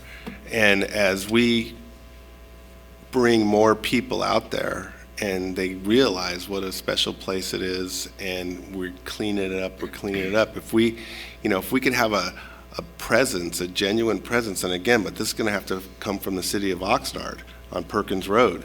I mean, there's an Eagle Scout park that at one point in time they put picnic benches, a welcoming center, they put storyboards and a walking trail, and it's a beautiful piece of property that's just fallen disrepair. And so, you know, if we could somehow, some way try a cooperative effort to get environmentally minded people come to be able to spend time out there in the parking lot, and, you know, this thing could turn itself around. But without anybody taking interest in there, it's not the collection. It's out of people's mind, and, you know, there's a barrier where you can't even see anybody from the land side. You know, you literally have to come down the beach to see the disrepair and the pollution that we're all concerned about, because we're beach lovers, and you know, we're out there. So I know we're dragging this on, but I think this is a great ordinance. It's a good start, but we have to partner. We have to find a way to partner with the city of Oxnard, because, you know, we're just going to keep picking up the trash. I mean, we saw Chester drawers, couches, still out there that, you know, we can't get to, and there's just so much trash, and the amount of shoes. You guys would not believe the amount of shoes we pull out of there. Probably 400. I mean, it's amazing. Shoes are everywhere. It's just, I don't get it. I had 2 things happen last week. One is one of the people who do videos for me out at the beach, you know, Michael, he said they just came out there to film. He doesn't film anymore. He lets his wife do it. He is so addicted to going out there and cleaning up on Saturdays. And that's what is happening. More and more people are there because once they get there, and they're not all environmentalists, Stephen. They're, you know, the regular run of people. And the other thing you mentioned that is, I think, really big is that when Oxnard put in the 6th and 7th district in Oxnard, it was in the south there, right on our border. Gabby and Viana, I've been in touch with them, and they are both really interested in getting this going. So that'll be a great help for that part of the city to get involved and have somebody representing them. Thank you. Okay, very good. Thanks for bringing all these items to us. Yes. And, oh, yes, so please come up and fill out a card at the end. David Scrivener. So I want to start off and say I really appreciate the chief's work in all this. We would be right where we were last year if it wasn't for him and the city council getting behind this. So I think at one point he said, pointed out Sophie, the dog who saved Wainimi, and that was finally the catalyst that got us going. So things are vastly better. My personal fear is if we let our guard down, spring and summer are coming, and Oxnard is known as a place to migrate to during the summer. So there's a lot of people. Last year they were coming in from out of state. So we got to keep our guard up and stay on top of it. And at this point, it's really reassuring because I walk the beach most days. If I see somebody camping out or starting up, I call the chief and they're gone. Okay, call Oxnard and they hang up on you. So Oxnard is still not doing the job. They do drive a ATV through there fairly regularly, but bluntly, if there's an encampment right there and they don't get out of their car, they don't see it, and they're just not very good at it, I guess. So a completely different attitude on Wainimi. I really appreciate it. It's made a huge difference. And second thing I'd like to do is to encourage some support for us to continue cleaning up Ormond Beach. We've been involved with all these different cleanups, and it does become addictive, and we've made huge progress. Right now, we have one major section of the lagoon left that we have 2 weeks to get cleaned up before the bird season starts, and we need some heavy equipment because the amount of trash down there, the big stuff, there's no way to get back out of there again. So we have something going this weekend, and if the city can help with some dumpsters and a backhoe, which you've done repeatedly, it makes a huge difference. Last thing is, I've been looking at this whole homeless thing for quite a while and lobbying about it. We're now down to the slag pile as being the location of the vast majority of these people. It's hard for me to know what Oxnard's doing. They keep saying they can't find who owns it or incite them. It's kind of confusing, but we did a cleanup last week of the Nature Conservancy, and the back side of that slag pile has 3 times as many people as you can see from the beach. There's probably several hundred people in there, and unfortunately they take their stuff and they toss it in the canal, which then floats out into the lagoon. That's why there's there's TVs, there's couches, there's bedding, there's mannequins. I mean, the stuff is beyond belief that's piled up there.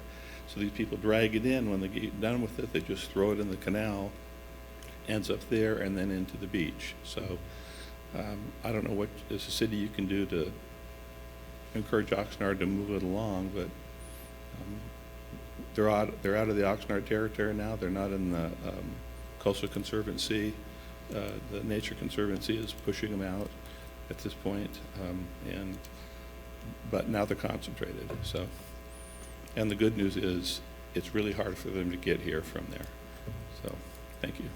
Thank you, and thanks for being a friendly reminder in the audience about what you've seen and experienced out there that really got the ball rolling on a lot of this, so thank you so much. All right, so does staff have any further comments?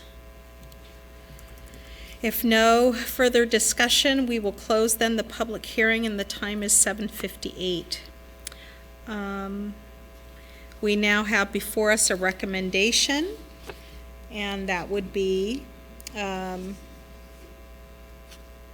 to hold a public hearing by which public comment is heard, considered, and entered as part of the record, and introduced for first reading by title only, waiving the reading of the full text, an ordinance of the City Council of the City of Port Hueneme, California, amending Section 4201 and adding Sections 4210 through 4214 to Chapter 3 of Article 4, and adding Sections 4311 through 4313 to Chapter 4 of Article 4 of the Municipal Code relating to camping, storage of personal property, wheeled vehicles, and sleeping in or around the beach, park, wharf, or pier. So may I have a motion? Move approval. And is there a second? Second. Okay, there's a motion and a second. Madam City Clerk, can you do a roll call vote? Councilmember Burke? Yes. Councilmember Gama? Yes. Councilmember Rollins? Yes. Mayor Pro Tem Munoz-Schnapp? Yes. And Mayor Hernandez is absent. Okay, so motion is, it carries unanimously, so thank you so much for moving forward on this. Thanks. All right, so we go to item number 11. And it's an ordinance adding Article 6, Chapter 1, Part A, Sections 6011.1 through 6011.2 of the Municipal Code of the City of Port Hueneme, imposing liability on owners of property for repairs, cleaning, and maintenance of sidewalks and driveways, and providing for the recovery of public works maintenance costs pursuant to a lien in accordance with California Streets and Highways Code Section 5610, etc. And this is our Deputy City Attorney, Kevin Spaulding. We're opening up the hearing now. It's 8 p.m. Do any members of the council have any conflicts to disclose? Seeing none. Madam City Clerk, do you have proof of publication as required by law? Yes, I do. And do you have a complete file of reports and exhibits? Yes, ma'am. Okay. And then will staff please present the report? Thank you, Mayor Pro Tem. As many of you will recall, on November 18th, 2019, the City Council opened public hearing on this almost identical matter. And during that, there was a number of questions relating to clarification of the 14-day repair requirement. Essentially, once the city notified a property owner that they had a dangerous condition upon a driveway apron or the driveway in front of their home, the original ordinance imposed a 14-day requirement to repair that.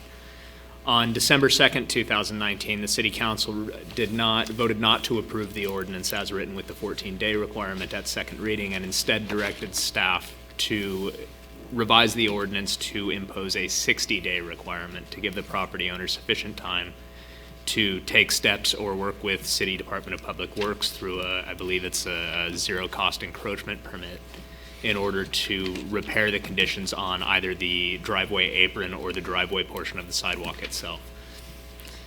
And so, in essence, this ordinance is substantially the same, except for section 6011.2, subdivisions A3 and B, in which the notice to repair is issued, and then there's a 60-day time frame for the resident to take the action to correct the sidewalk condition, or for the city to undertake the action on its own. Okay. Thank you. So, does council have any questions for staff? So, Councilmember Gama? Yes, thank you. I'm going to be voting against this, and I'm going to try and exhibit leadership quality to get my colleagues up here to follow me. So this goes back to August. I was coming back from a camping trip down south, and a neighbor of mine was having a yard sale. And I stopped and bought a boogie board, and neighbor came out and said, "Oh, you're a city council member," and pointed to a area on the sidewalk that this particular homeowner had been talking to the city about for, as they told me, 18 months, and both sides broke down and they couldn't get it fixed. So what I'm showing you here is a driveway apron and sidewalk that the city repaired in or about 2014. And the good news is our sidewalks are in very good shape. And I just came back from New Orleans, and I'm going to tell you, worst sidewalks in the world. I mean, so the good news here in Port Hueneme is our sidewalks are in very good shape, generally speaking. There are some that have problems. The other part of the good news is that we used to have a very aggressive and proactive approach to fixing driveways. And as you can see, the city repaired this, and it was fronting a threshold driveway, both driveways, the neighbor driveway as well. And so that has long been the practice of the city here of Port Hueneme. Not only has the city removed and replaced, the city has had a very aggressive grinding program. And you can see evidence of this all over the city. I mean, it's very well established, and it's nice to see, you could see the amount of work that has gone into it. So let me see if I can move this forward. Okay. So this is the area that the homeowner was having a problem with the city. They communicated to the city, and according to the homeowner, it was 18 months back and forth. Nobody's going to repair it. And so at the time of the yard sale, the guy was upset, and he put these cones there as as a notification that, hey, there's a dangerous condition here. So on speaking with the homeowner says, well, the city, even though they repaired the other side, they said they're not going to repair this side now because they don't have to. And he even went to the point where he tried to get a contractor to come out and repair it because the city eventually told him, well, we're not responsible for it. You need to be responsible for it. And then he brought a contractor out there, and the contractor said, no, we're not even going to touch it. And so this person sold the house, and I took this photo, and I sent it in, and then here we are with the ordinance that we're going to tell the new homeowner that you need to repair this. And I'm not quite sure I follow the logic there. And I'm not quite sure how this came into being. So there's 8 reasons why I can't support this. Number 1, Measure U. And I'm reading the text of one of the advertisements for Measure U. If enacted by voters, Measure U would secure funds to fix potholes, repair roads, maintain streets, sidewalks, and curbs. So we have a good budget. We went to the voters and asked for them to support Measure U, and they overwhelmingly supported it, and this was part of the marketing and the reasons why they should report it. And I can't, for the life of me, understand why it took me, a city council member, sending in a picture to get this action from the city after 18 months of going back and forth with the homeowner. So I'm up here feeling kind of bad because I took a picture, and now we have an ordinance that's going to tell this new homeowner that he's got to repair this when the city repaired it before. It kind of goes against all the reasons why I'm up here, I think, and I think you guys could relate a little bit to that. In good faith, this neighbor asked me to look into it, and I did, and now it's going south on them. So, we have all kinds of tripping hazards in and around the city.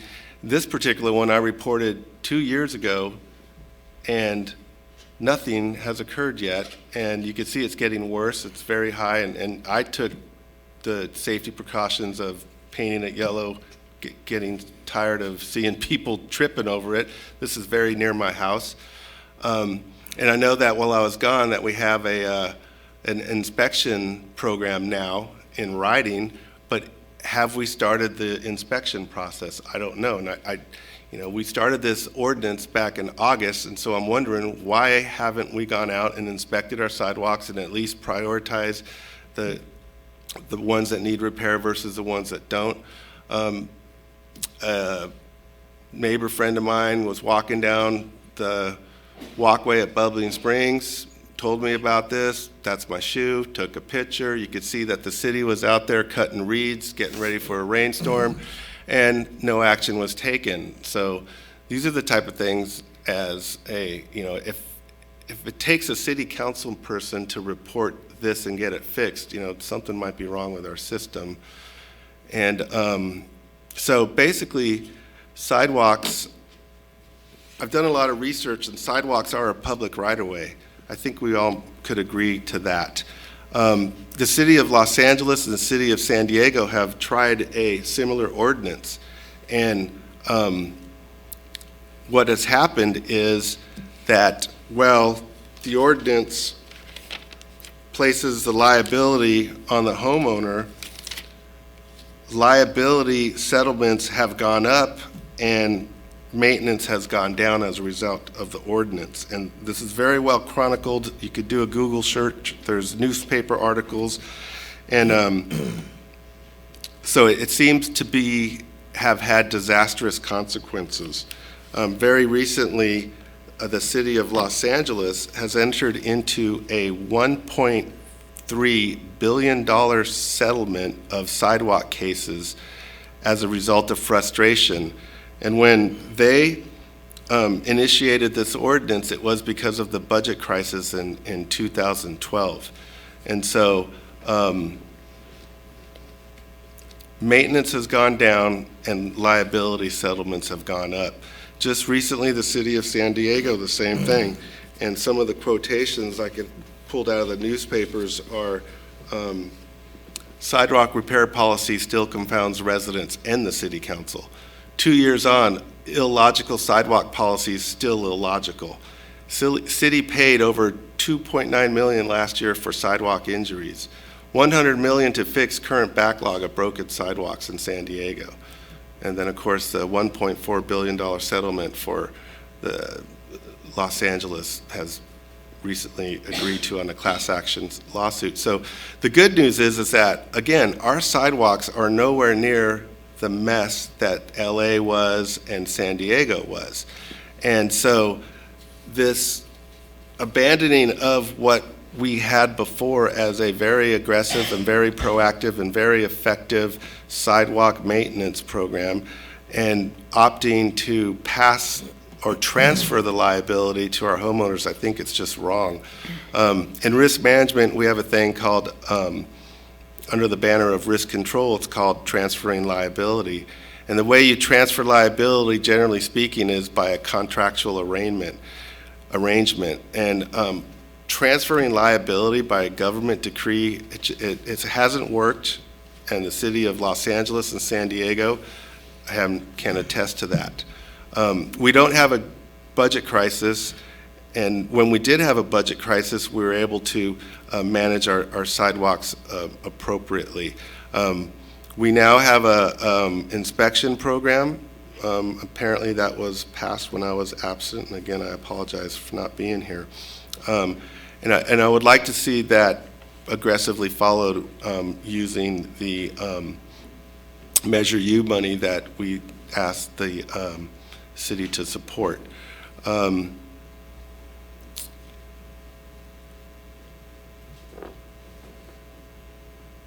So bottom line, with the city of San Diego and the city of Los Angeles, when they enacted this ordinance, liabilities settlements increased and sidewalk repairs decreased.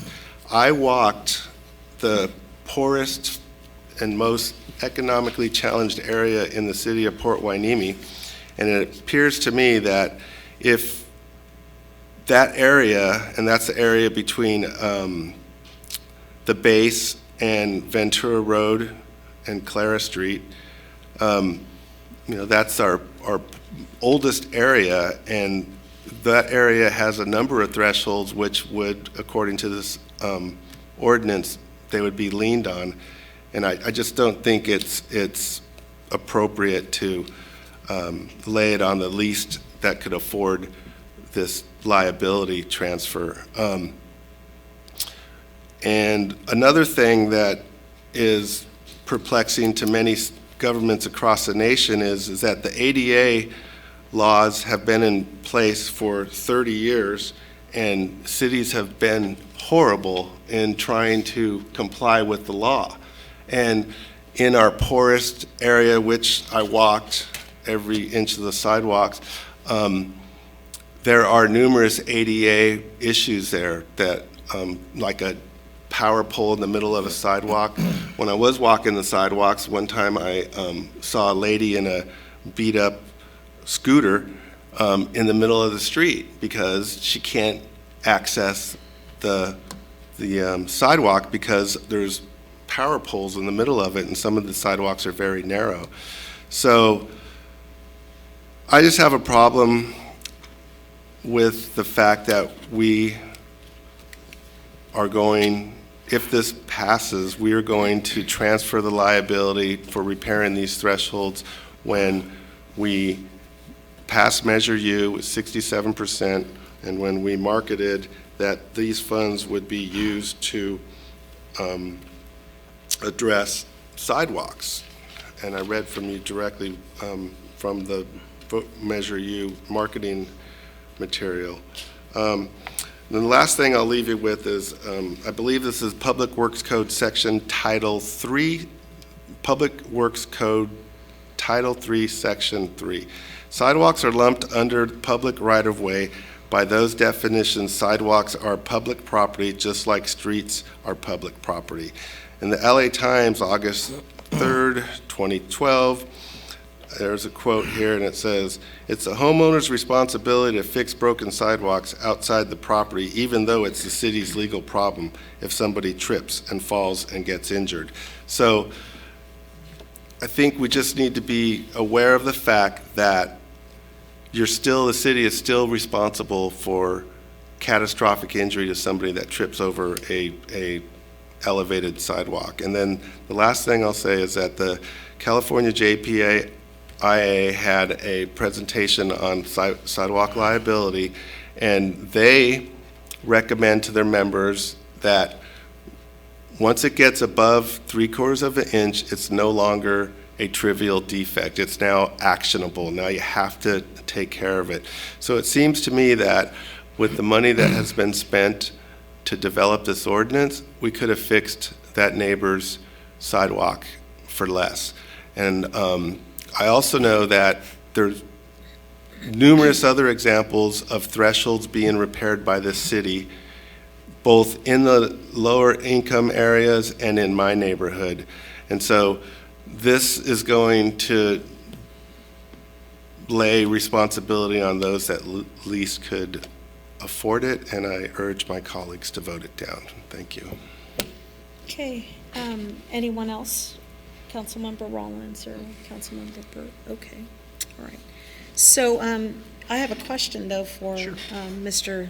Deputy City Attorney, is that when we first considered this, it was the 14-day window that we felt was not so great for people, for the residents. And so we then we asked for it to come back, but with the 60-day. That's correct. Yeah, so outside of that, that was just That's the only change as far as I'm aware.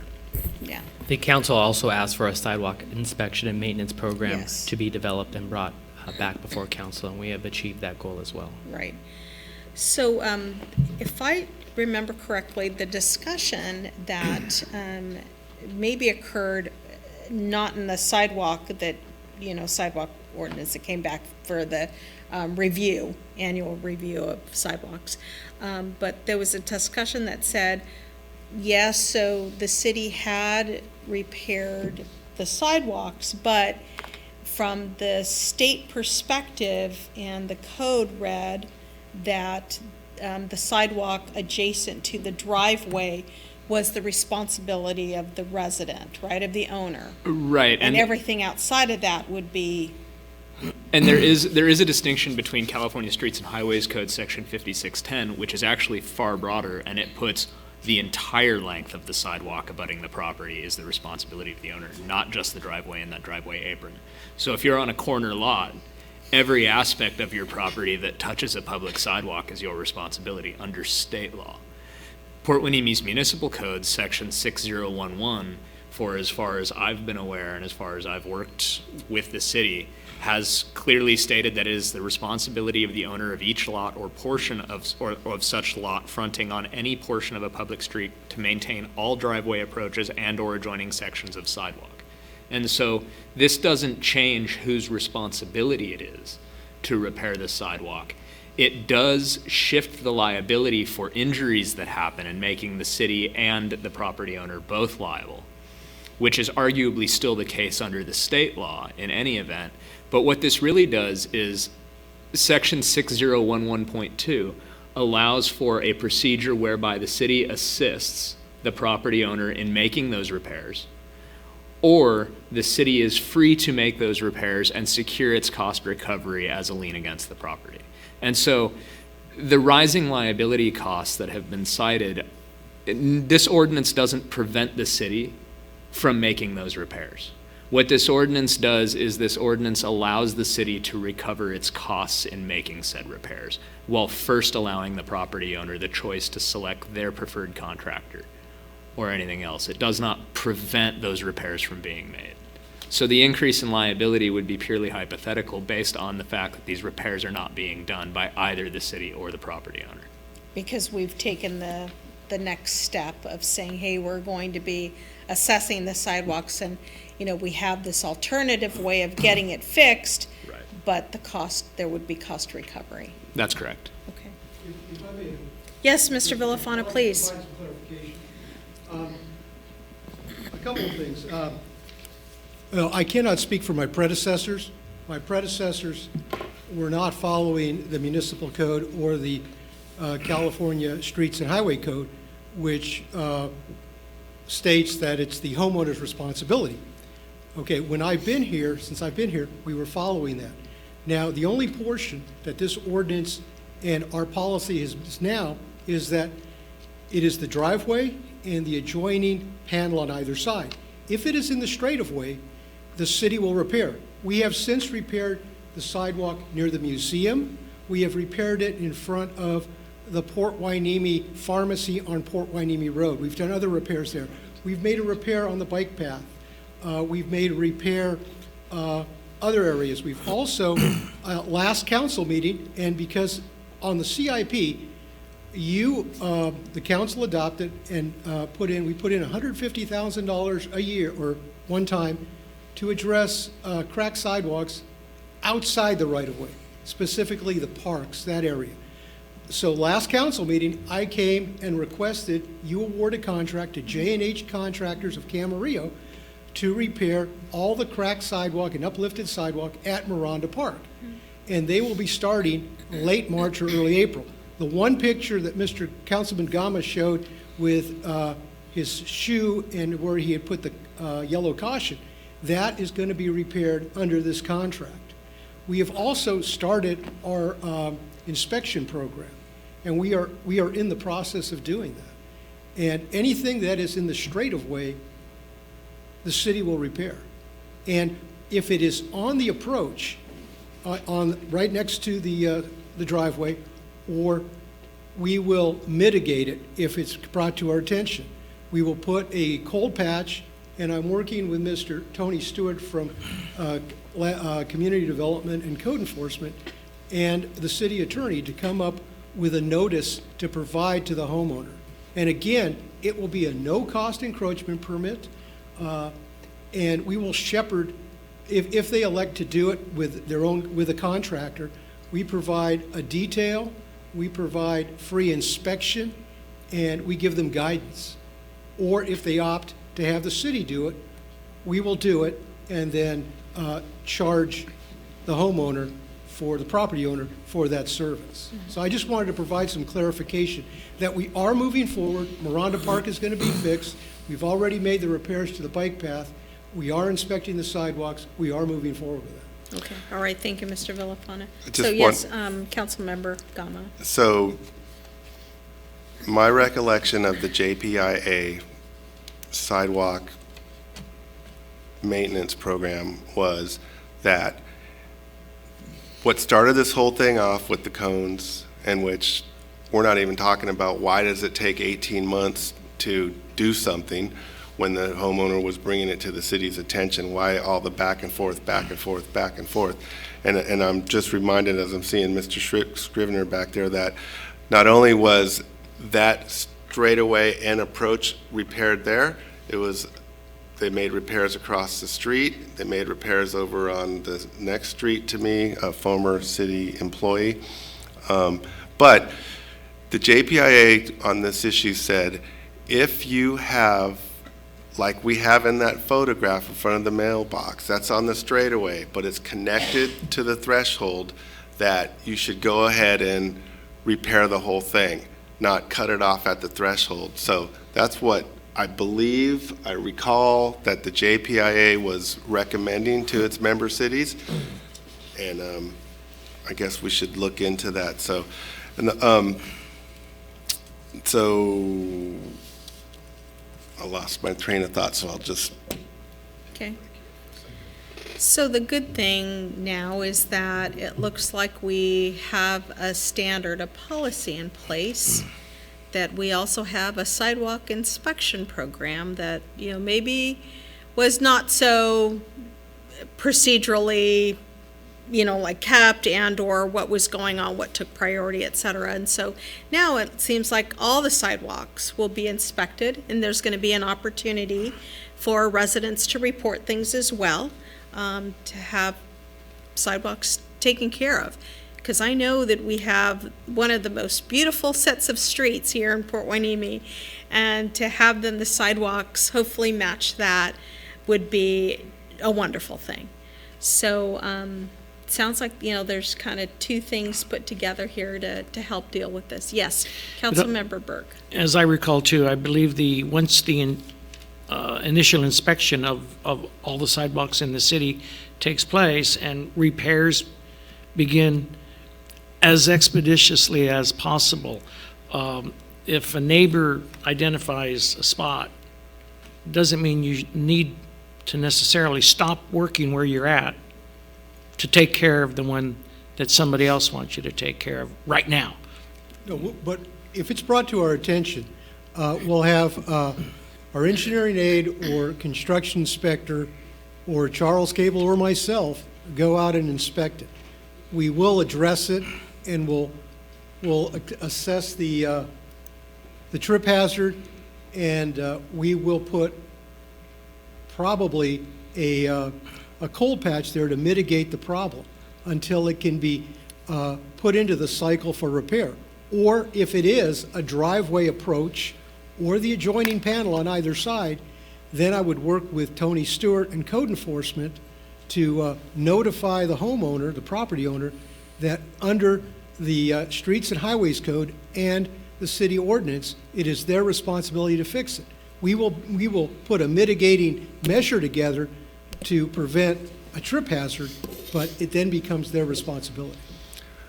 Got my train of thought back. So, like I said, there's a lot of information out there about this issue with the city of San Diego and the city of Los Angeles. And one of the things that the city of Los Angeles did after complete frustration and failure with this to resolve their problems is that they came up with a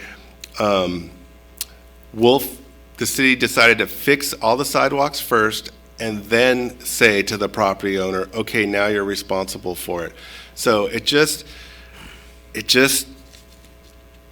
I'm taking it personally because my neighbor came to me and said, hey, you're a city council member, can you help me out with this? And, I come back and I took a picture, sent it in, and now we're gonna say, oh, by the way, you gotta pay for it when the city did it before. And it just, I don't know. I think we need to, I think it would be really, a better solution would be to get them all in good shape and then say to the property owner, hey, you have to deal with this in the future. But our oldest neighborhood is going to be the ones that are mostly impacted by this. And I know this for a fact because I walked that oldest neighborhood.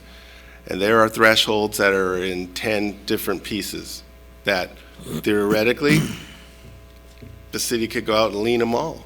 And those are the residents that could least afford it. And it's not going to be in my neighborhood. Well, it's not going to be in the newer neighborhoods. It's going to be in the oldest neighborhoods. And I just think it's with the passage of Measure U and the verbiage that was put out there, I read it to you.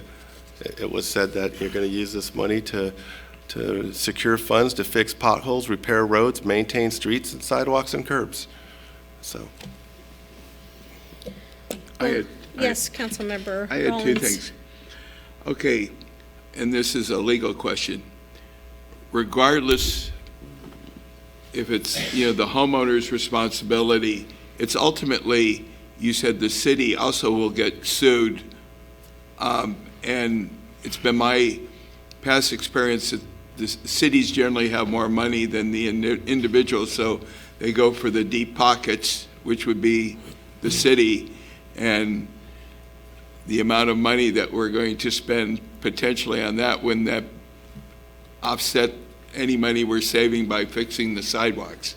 There are a number of other factors that come into play. Having been a plaintiff's personal injury attorney in a former life, you throw whatever you can against the wall and see what sticks. You name every single person you can think could be responsible, and you only get one bite at the apple, so you name everyone.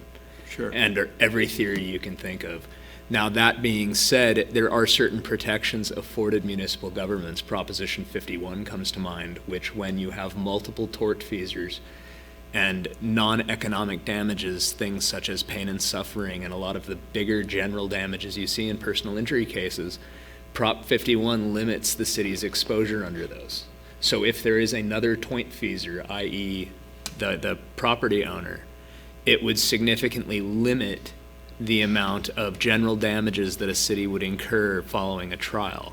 That might have an effect on potential settlement numbers. It's typically harder to recover your full general damages cost from a municipal government as a result of everybody thinking that cities have deep pockets and the financial hardship that created for local agencies in the 1980s. And so there are a number of other factors that would come into play on any liability analysis, but there are some protections out there through passing an ordinance like this. Namely, the first one that comes to mind for me would be Proposition 51. And then I guess my second question is for the more economically disadvantaged people. How would the process go? Say, I can't afford, even if I'm responsible, I can't afford to fix that sidewalk. I don't have the $1,500 or the $2,000 or whatever it's going to cost. I just don't have that money. What's going to happen to my home? Is the city going to fix it and then charge it, and then eventually when I sell the house, there's a lien on there for $2,000? Or am I going to still have to pay, or I'm going to get foreclosed on because I never paid for that? If you can help me out how that process might work. Well, we'll follow the process. We'll notify the homeowner. And certainly, once a hazard is identified, whether it's on the driveway or anywhere, Public Works will go out as soon as possible to mitigate the trip hazard. And that's what you'll see with a cold patch and reflective paint. And then it'll be put in the cycle for repair. If it is a driveway and a driveway approach, we'll go through that process, and if they can't afford to do it, then the city will ultimately repair it and go through the process with the city attorney's help to put a lien on the property, and the city will get reimbursed when that property is sold. It'll cloud the title. I'd like to add that this would not be a foreclosable lien. It wouldn't be legal under state law to have this be a foreclosable lien. Okay. And I'd like to address something else that Councilman Gomez said about ADA. Okay, in the older neighborhoods, and yes, we have narrow sidewalks. Okay, and you need a minimum under ADA of 36 inches from a telephone pole to the back of sidewalk. You have to have 36 inches minimum clear. All right, what we are doing through our encroachment permit process, when a utility goes out there to do some work in the sidewalk, we are conditioning them to make it ADA and do a bulb out. You will see that on Hemlock. We have conditioned the utilities, when they were going to do some work there, to provide a bulb out so that we are getting that done in areas. And if that area happens to be in one of the neighborhoods you were talking about, and a utility goes there and does work in the sidewalk, they have to make it ADA compatible, and they have to do a bulb out to provide that. So that's how we're trying to remedy that. I understand that, but this area that I'm talking about is the oldest area with the narrowest sidewalks, and ADA's been in the law for 30 years, and it's not just the city of Port Hueneme. It's multiple cities across the nation that haven't got their older areas up to speed. So that's a whole separate issue. But again, what concerns me is the people that can least afford it in the oldest homes in the city of Port Hueneme are going to be the ones that are going to be leaned on because they probably can't fix their thresholds. And I would just like to ask the city attorney, how is it that the city of Los Angeles and the city of San Diego both experienced increase in liability settlements to the tune where they got super frustrated and had to turn back? They turned their decision around. They're going the opposite way. So how is it? And it was stated that the ordinance decreased the amount of maintenance and increased the injury settlements. And the good news again for us is that You know, the city of Los Angeles had to enter into a $1.3 billion class action settlement over the next 30 years to repair all their sidewalks. My suspicion, council member, is that the city of Los Angeles and the city of San Diego did not repair the sidewalks. That's right. Our ordinance allows us to repair the sidewalks after 60 days. Right, by leaning So- on the property owner. Which the city will collect when the property is sold out of the escrow. Nobody's forcing a property owner to come up with $5,000 they don't have. No, but When they sell their property, the city will be entitled to take certain funds from the escrow. But in this case that started this whole thing, that is the straightaway. And according to the JPA, if my recollection is correct, they recommend if the straightaway is connected to the threshold that you repair the whole thing. And that's what the city used to do, and now we're not doing it. And so, you know, again, I read you the text from Measure U, repair potholes, roads, maintain streets, sidewalks, and curbs.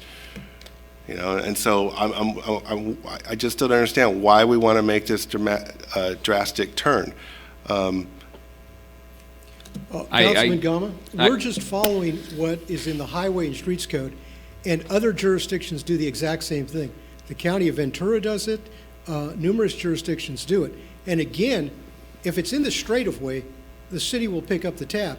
But if it's the driveway itself and one panel on either side, it is the homeowner's responsibility. It has been that in the city ordinance for years. Why my predecessors opted not to follow the city ordinance, I do not know. I cannot speak for them. But is it a budget thing, or we went through a budget crisis and nobody was screaming from the rooftops that we couldn't afford to repair sidewalks. Now, here we are with a good, positive budget. We have Measure U on top of it, and now we're going to make this change because a city council member takes a picture of a sidewalk and sends it in. So, Councilmember- hold on just a second. I just want to let you know, Councilmember Gama, I've been here 12 years. You've been here 1 year. I know from the standpoint that when we looked at capital improvement budget, it's like, what is that? Because we didn't have that. Now we get to do these incredibly wonderful things for the community, including looking at our sidewalks, because, yeah, it would be really nice to get them to match up to a street, but it takes a process, and it takes all of us working together to enhance the community. I understand where you're coming from. You're saying, maybe there's a community that's going to be in worse shape because they're the least that could pay for it. But I know if we talk about Measure U and saying that we're going to do sidewalk repair, part of that is doing this assessment because it's going to cost us money. We just hired a consultant to come through and help us, and then it's going to be up to, the Mr. Villafana and his team to look at what's going on here in the community and to see what we can fix and how we can work with the homeowners. We're not saying that, what we used to do is great and what we're doing forward is bad. It just sounds like we're matching up to what the rules of the game are. And we're allowing the resident it's actually the homeowner, to fix those things that kind of fall in their bailiwick. And if they can't, we'll come in and make it work, but there's going to be a cost recovery. And so I know you're really frustrated on this, and I know that it's, with neighbors and you're trying to make it work, but I think that we have to lean on the team here. It's a team effort that's going to get this done. And it sounds like we're just making it right according to what laws and regulations exist that we're now applying that, like Mr. Villafana says, predecessors haven't maybe done that, and we don't know why. I can't tell you why we didn't do something 8 years ago, but now we're doing it now. And it's because we have that opportunity to make, whether it be changes, recommendations, but also set policy. That's what you're here to do, is to help set policy. Councilmember Rollins. At the last meeting I had, and maybe Tony can help us, there was some kind of a fund that was set aside for the city at one point in time to beautify their homes for people who were of low income. Were you able to find any information on that? Because I remember when I first came in here, looking at the Hueneme magazine, there was this program set aside for if I was of low income, I could apply for a loan, a low cost or some kind of a grant to be able to fix up my home, because in essence that improved the community in general. So I don't know. No, Mr. Tony Stewart, do you want to talk about that? Well, just real quickly, that is for private property, and as we've been mentioning, this is public right-of-way property. So currently, the way the program is written, driveway repairs would not be part of it. But, okay, well, I guess the distinction would be if the private entity is responsible for that sidewalk, whether it's public or not, that seems to be, I mean, seems to playing around with the little words there. We'd have to revisit the program and amend it to allow. But we could, but okay, so that could be done at a later time, because the way I look at it is part of the beautification of the home is that your front sidewalk looks pretty good, you know, and it's safe. That not only enhances the value of the home, but it also, and if we have a program like that, it seems like it would be a good tie-in that I'd like to see come back at a later time. You know, maybe we can address that. As far as, I feel more comfortable, frankly, with the idea that a person wouldn't lose their home if they're low income, but there would be a lien on that home, so that eventually a nice sidewalk is going to increase the value of the home. If I'm going out to look at houses and I see a beat-up sidewalk, that's going to deter me from paying a higher price for that home. And so the repairs that are done on it, be it repairs by the city or repairs by the individual, eventually will enhance the value of the home. So that's, for me, a good thing, frankly. I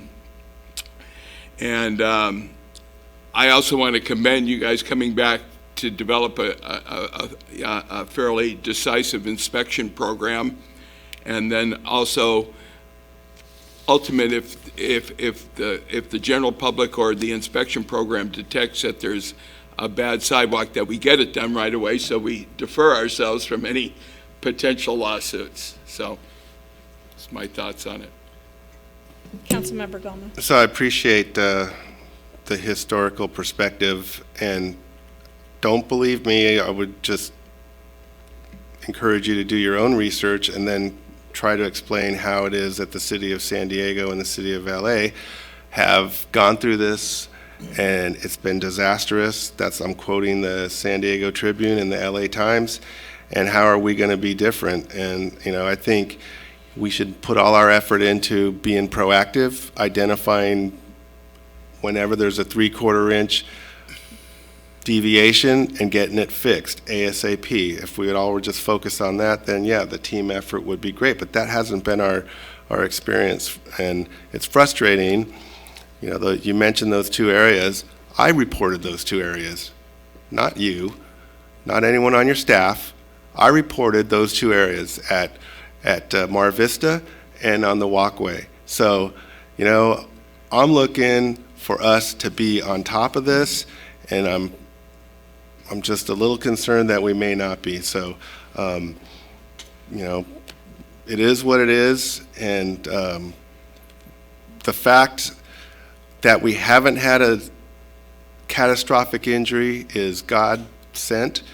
In the event of a catastrophic injury with an area that is, say, 1.5 inches, well over the 3/4 inch trivial defect, then, you know, liability could be very much upon the city. And so it's a matter of when did you know, and if you didn't know, you should have known. So the fact that we have this inspection program put together now is great, but are we executing on it as diligently as possible, and are we going to continue to execute on it?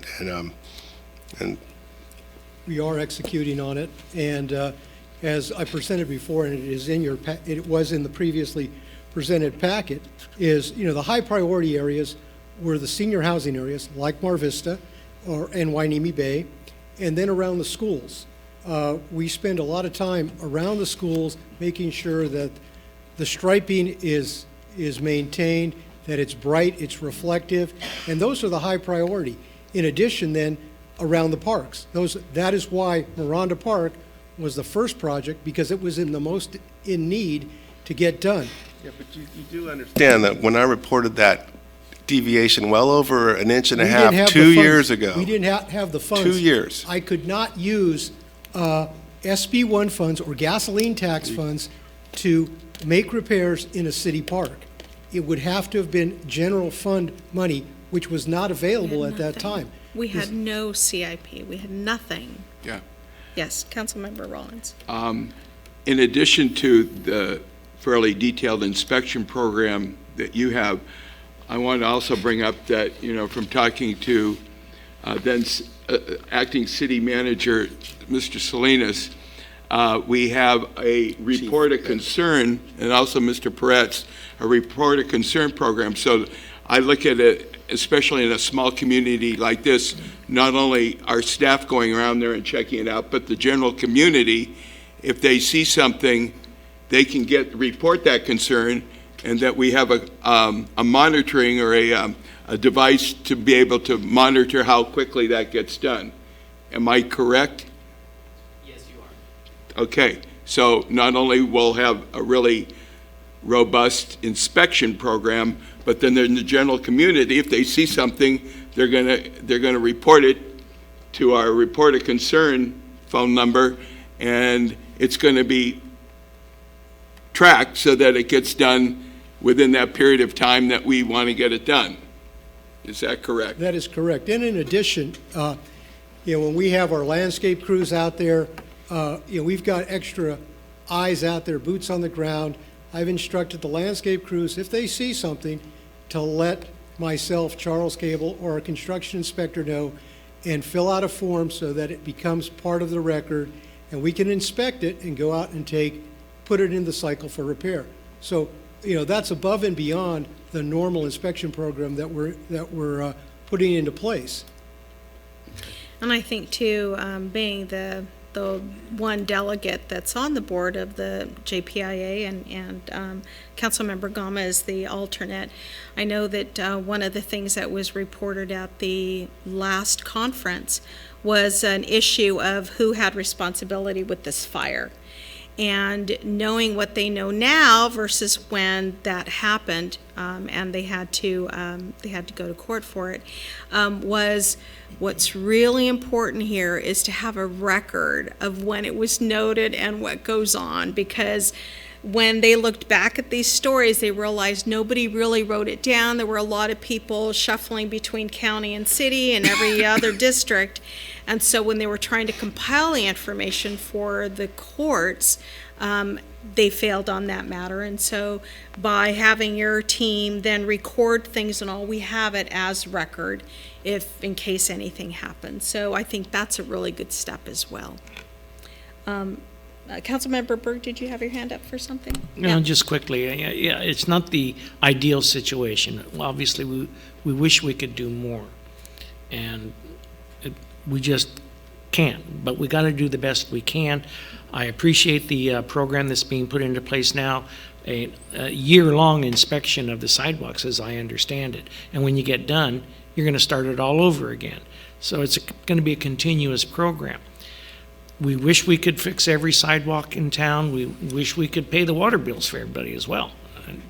But funds are limited, and we have to make strategic decisions. And they're tough, but that's why we're up here. That's what we're here to do. So. Okay, so let's see. Move along. Thank you, Mr. Villafana. So at this time, does anyone wish to address the council on this matter? Come up, Mr. Scribner, please come forward and make sure you fill out a card. There you go. Thank you. Oh, great. Okay, I have awesome. a couple questions, okay? The first one is, I think I was sick last week, but last council meeting, but I was watching it on the presentation. And there's a picture of of a pole in the sidewalk right next to my son's house, which I just sold to him recently, that you can't walk past. So it's right on the border of the property between one side and the other, okay? Sitting right there next to my driveway. Are we gonna be asked to move utility poles? That's horrifying if that's the case.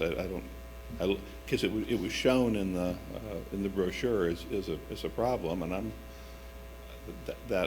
don't know how many thousands of dollars it would cost to move a utility pole, and I hope you don't ask the residents of Hueneme to do that, because they're scattered all around here. Back in Willowbrook, 5th Street, you go down there, I think I counted 40 of them here after I saw that. So I'd like to know if that's included in all this. And the second thing is, one of the issues that in my neighborhood, where we did come in and put a patch on it, the former owner who just moved out got a bid to fix it for $350, okay? But the guy wouldn't touch it because it was city property. I don't think you guys are going to lien people for $350. It's probably going to be $3,000. So I want to know what the limits are that you're going to charge people. You know, basically city workers at prevailing wage jobs cost a fortune. Other people do it a lot cheaper. So I guess I would like to know that there's some limit on what you're going to lien people on, rather than just throw the book at them. So I would, I would think that that's something that we can hand back to staff to then take a look at.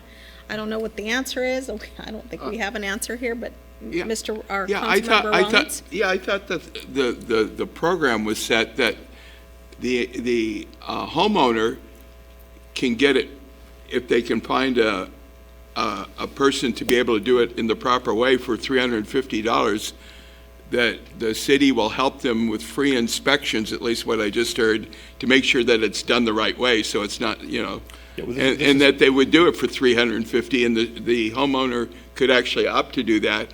But if they couldn't, the city would have rather their contractors or their individuals, their employees do it. Is that what I heard last time? At the time that your program wasn't going, and basically the contractor took one look at it and said, I can't get involved with this because it's get involved with the city, and it was a big mess. So I guess my point is, what you could independently get somebody to do this for $350. I'm guessing that if the city came in and did it, it's going to be vastly more expensive. So I'm just wondering if there's some sort of limit that you place on this, rather than we're going to lien this house, they'll have to pay for it in 20 years, and we'll charge them $3,000 for something you can get done for $500. So, but those are the concerns I had. Can we just kick it back to? Yeah, Don, Mr. Villafana, do you want to address that? Yes, a homeowner can hire a contractor. They have to be an A licensed contractor.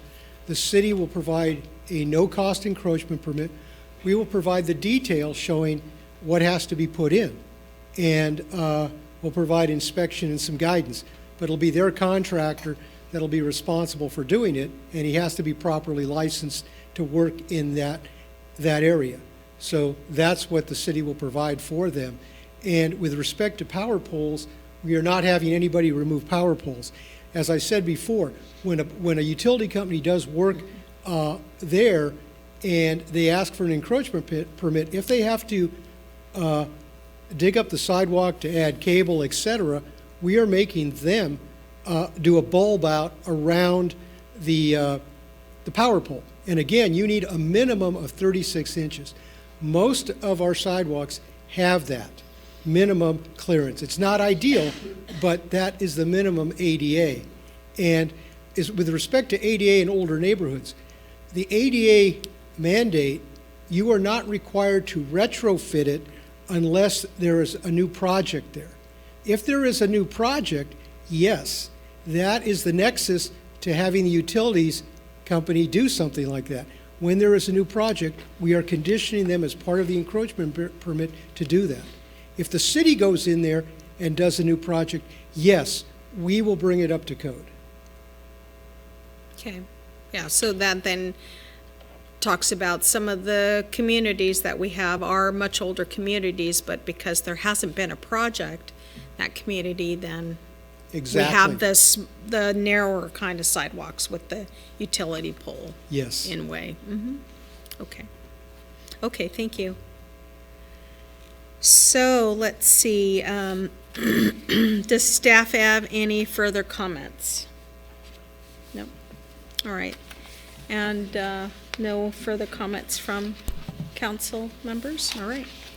So if there's no further discussion, we will close the public hearing and the time being 8:55. And we have before us a recommendation.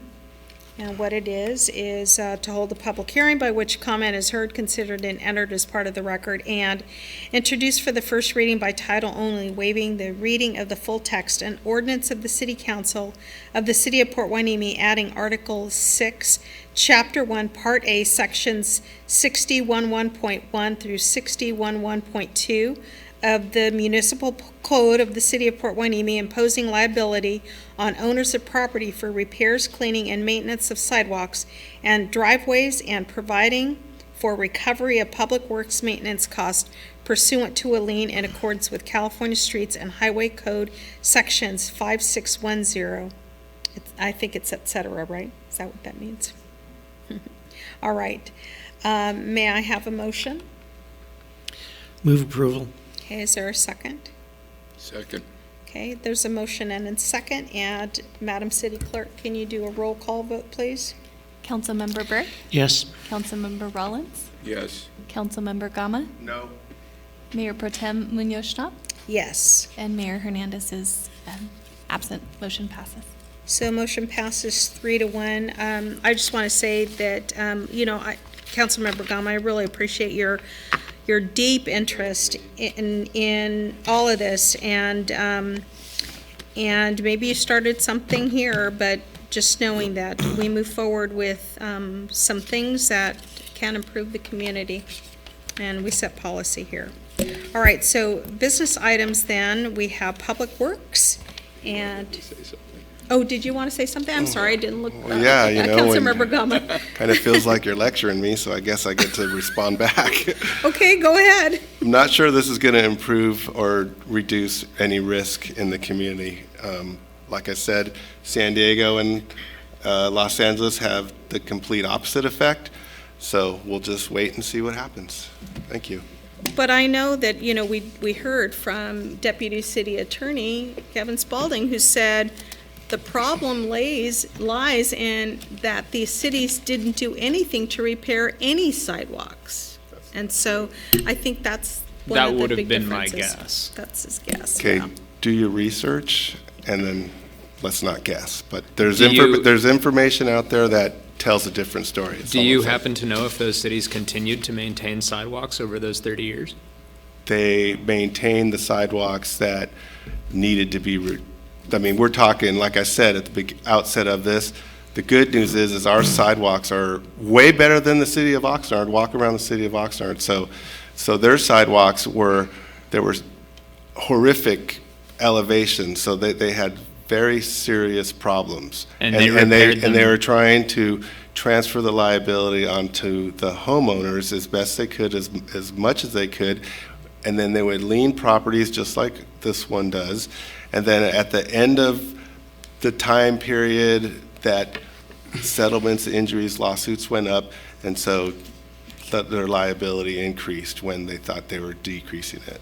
I will go ahead and read your article, but I strongly suspect the sidewalks were not repaired, and that's the basis for liability. Otherwise, repairing a sidewalk would result in liability. And you're correct, and some of those repairs were not taken by the people that they leaned on. I'm unaware as to how a city could impose a lien for repairs that were not made. Well, in other words, when you would notice a homeowner that you needed to do these repairs. So there are so many of these notices going out, and the city couldn't repair them all, and the homeowners weren't repairing them, and so the liability and the risk continue to increase. But there's plenty of it. There was a recent article on San Diego a month ago in the Ventura County Star, which describes pretty much what I'm describing. So the liability is imposed because the sidewalk repairs were not performed by either the city or the property owner. Perhaps, partly, but yeah. Understood. The information's out there, so. Okay, so we move on to business items, and Public Works is up. Mr. Fred Camarillo, item number 12, authorization to enter into a lease agreement with First Baptist Church. Good evening, Mayor Pro Tem, Council, and everybody else still left here. I don't have anything nearly as exciting as all the other stuff, but essentially what you have before you is an agreement that our city attorney's office drafted and approved, and an appropriation of some additional money in the solid waste, wastewater, water, and general fund budgets this year. What we have going on is this took kind of a life when Rod Butler was here, and we had our other site of Industrial Avenue that was potentially going to be sold. That's since been addressed, but one of the things that we were looking at was a lot of the construction activity that's going to be going on, particularly here at City Hall, and our issues with parking. So this agreement is with the church across the street, right there, across on Pearl Street, to use their parking area. There's the exhibit that's in the package. The bright blue line that's in that package is what is existing. The red line that's in that exhibit is what we will be adding at the request of the church to separate the parking area from the rest of their facility. The intention is to have city staff be able to go and park over there and use that lot during normal business hours, and the church would like to go ahead and keep use of that on the weekends when they have their services. What also is included as part of this agreement is that the city will do some improvements, one being the fence to separate that, and then if we need to, as conditions warrant, resealing and striping the parking area based off of whatever damage might be caused or what we need to do to keep it in repair. The initial term is for 24 months. It's $3,000 a month that we had agreed to the church with, and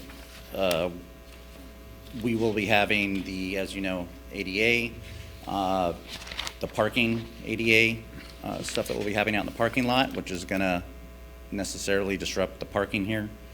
And we also have several projects, some of which have been mentioned earlier. The NG projects, we've got roof repairs, AC, heating, ventilation stuff that's going to be going on, all of which will probably be taking up a lot of the available parking in either one of the lots. Over here on the smaller one, we only have 11 stalls. This one over here, the larger lot, we have 24 stalls, but much of that could be taken up for staging areas, for a lot of the construction activity that's going to go on, the remodel of the interior here, the outdoor parking.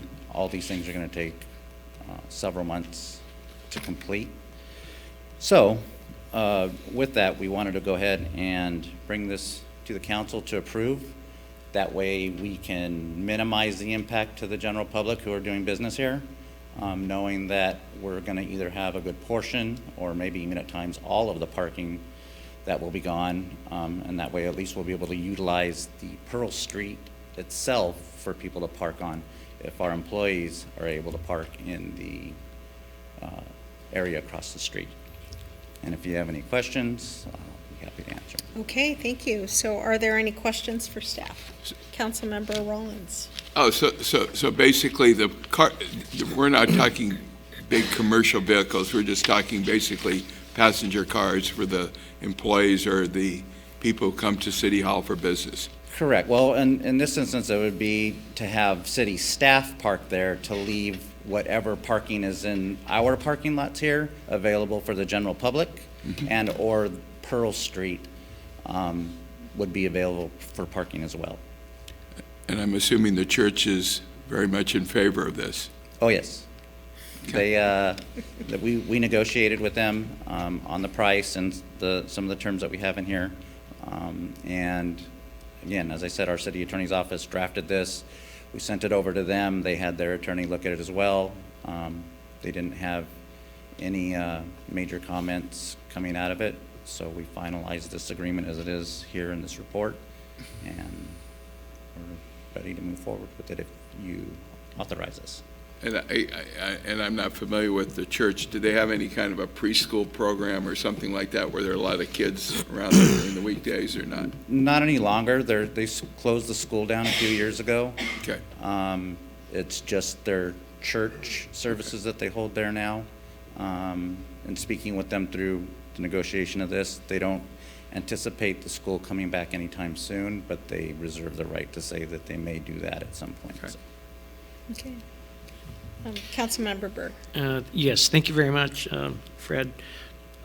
I noted, I looked at the photograph and counted parking spaces. I came out with 34, but if you're going to restripe, will you be able to add more parking places? In our lots here? No, over there, the one we're going to be leasing. The configuration of the land there, I mean, you going to be able to add more? We probably wouldn't, just because if you notice in that exhibit, there's the turnaround that is behind. There's a trash enclosure that sits in the middle there. Mm-hmm. And that's part of the reason why we wanted to move the fence alignment. Otherwise, we actually would have lost more spaces because we would have needed to make a natural turnaround for people the way it's striped now. Yeah. By moving that fence back, it allows people to either pull in the one way or make the full circle and come back out and or park and then leave out of the other gate.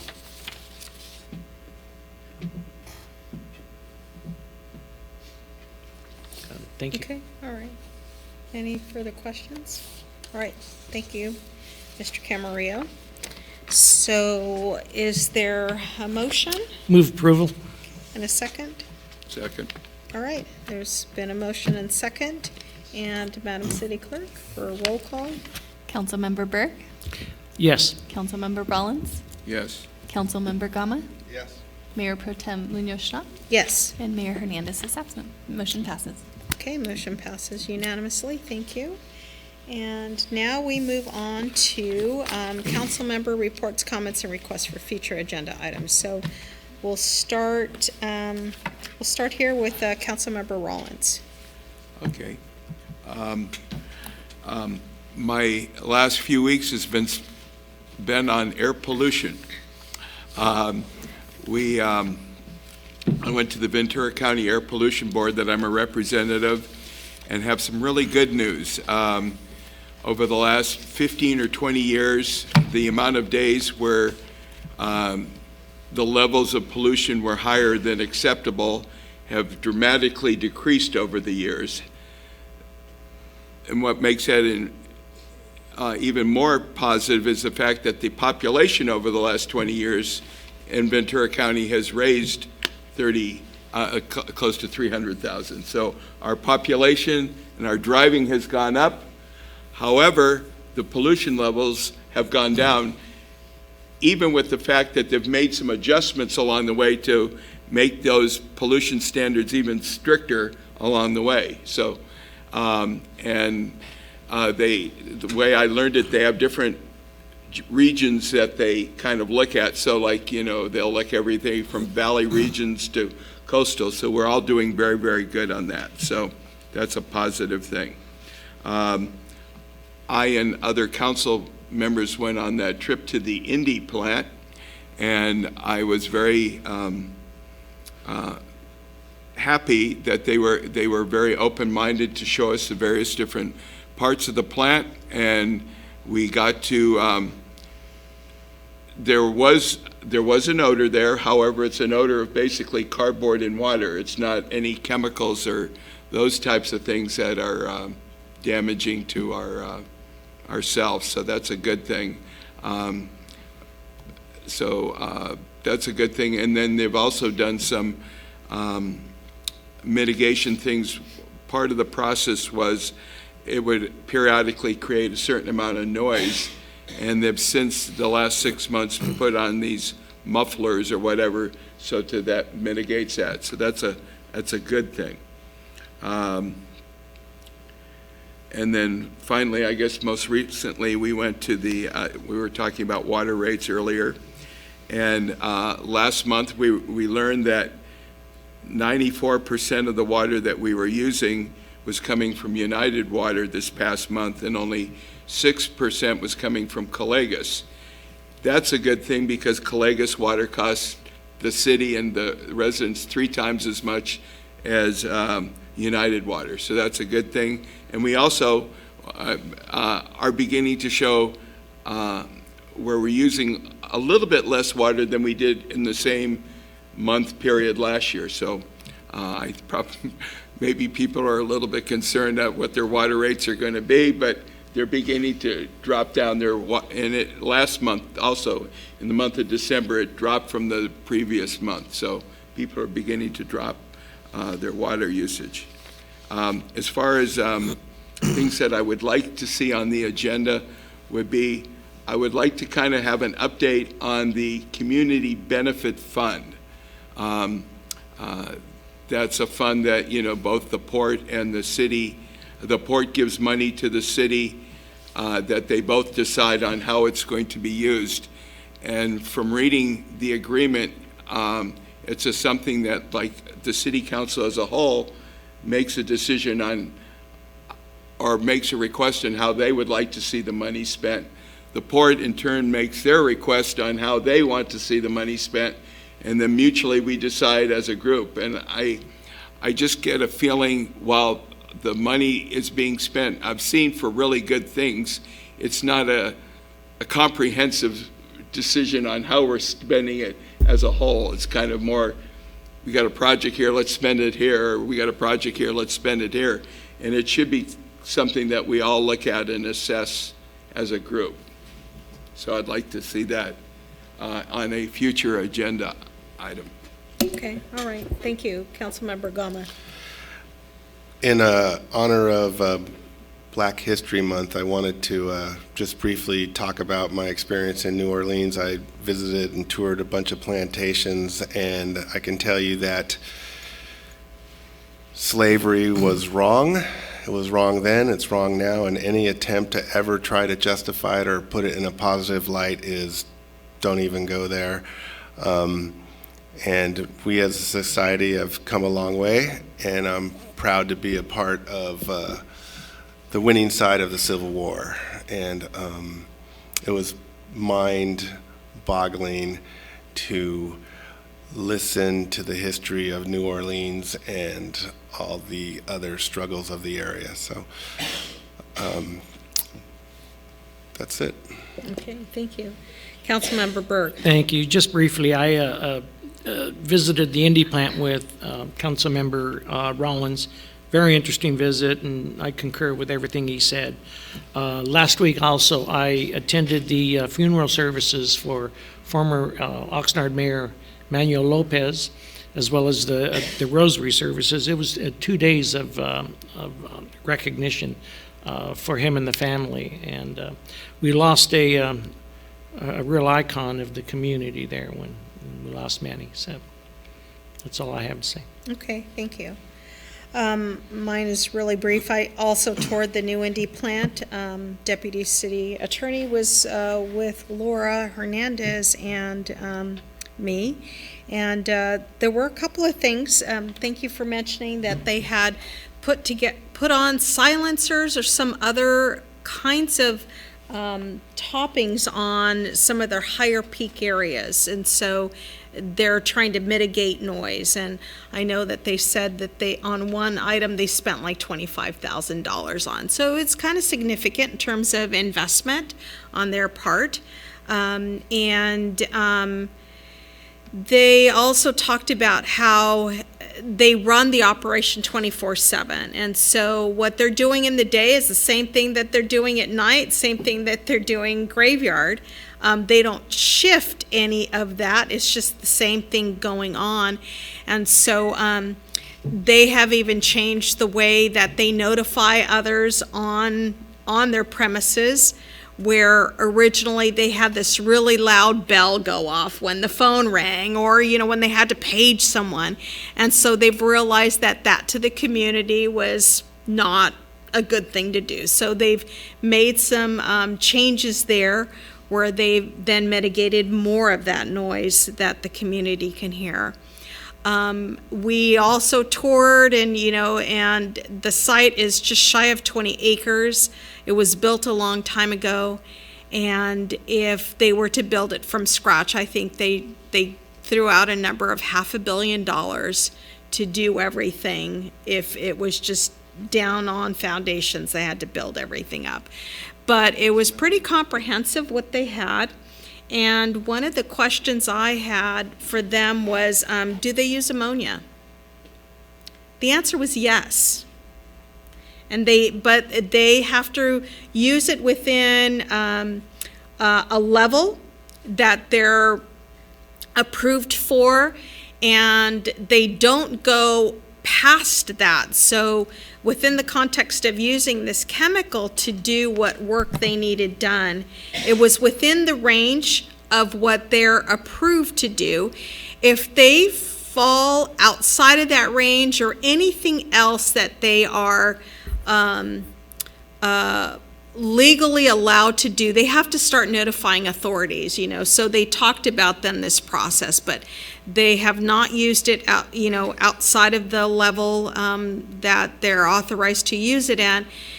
The thing is that if we have the winds that shift, that come from the east, that blow towards where a lot of the community lives on this side of the city, you will tend to get some smell. And then I also asked, what happens if it's humid? Well, then the game changes, because things then do ratchet up a bit. And I remember the night I was woken up in the middle of the night because I smelled ammonia. It was one of these hot, humid days. And so I have a feeling that some of the things that our community is experiencing is because the weather has changed a little bit. They may most likely have been the humid days, but they do use ammonia. So kind of got some answers to questions that I had, and and our residents have had. And this was the first time we had ever been invited over. And so, we had to wear a vest and walk with the group, and to be really careful about everything, because those machines are really big. But it is it's interesting what they do over there.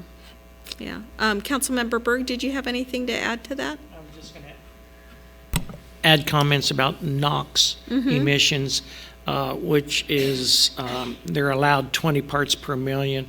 They emit 5 parts per million. So.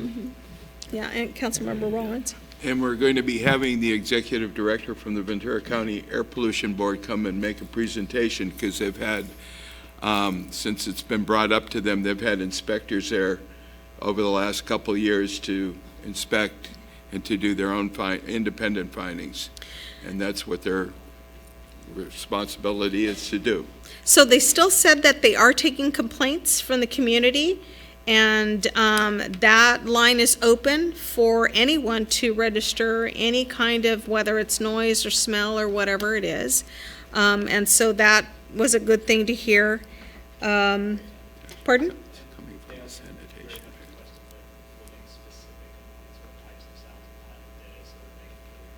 Okay, so everything has to be pretty specific if somebody's going to be complaining. Yeah.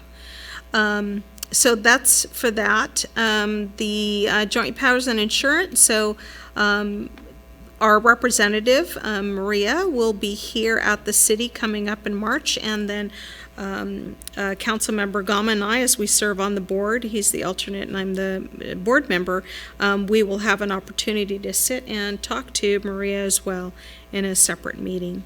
And for the Sister City Committee, the letter went out, and so we're just cross our fingers and hope for the best that the city of Puerto Vallarta would be coming up.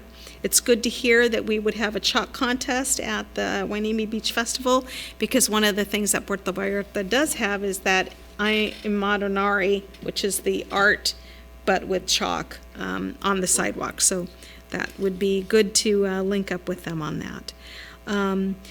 One thing I have for future agenda item is, where do we stand with the City Port Standing Committee? Because I know that we just reorganized and I don't necessarily see anything on the agenda coming up. So I just want to know like when we could possibly meet with them. All right, at this time, anything else from council members? So at this time, then we'll continue with public comment. And if there's anyone else in the audience that wishes to speak, you do have an opportunity here. So, no, you pass? Okay, all right. So at this time, then, we'll adjourn the city council meeting to the regular scheduled meeting on Monday, March the 2nd, 2020, to be held at 6:30 here in council chambers. Thank you.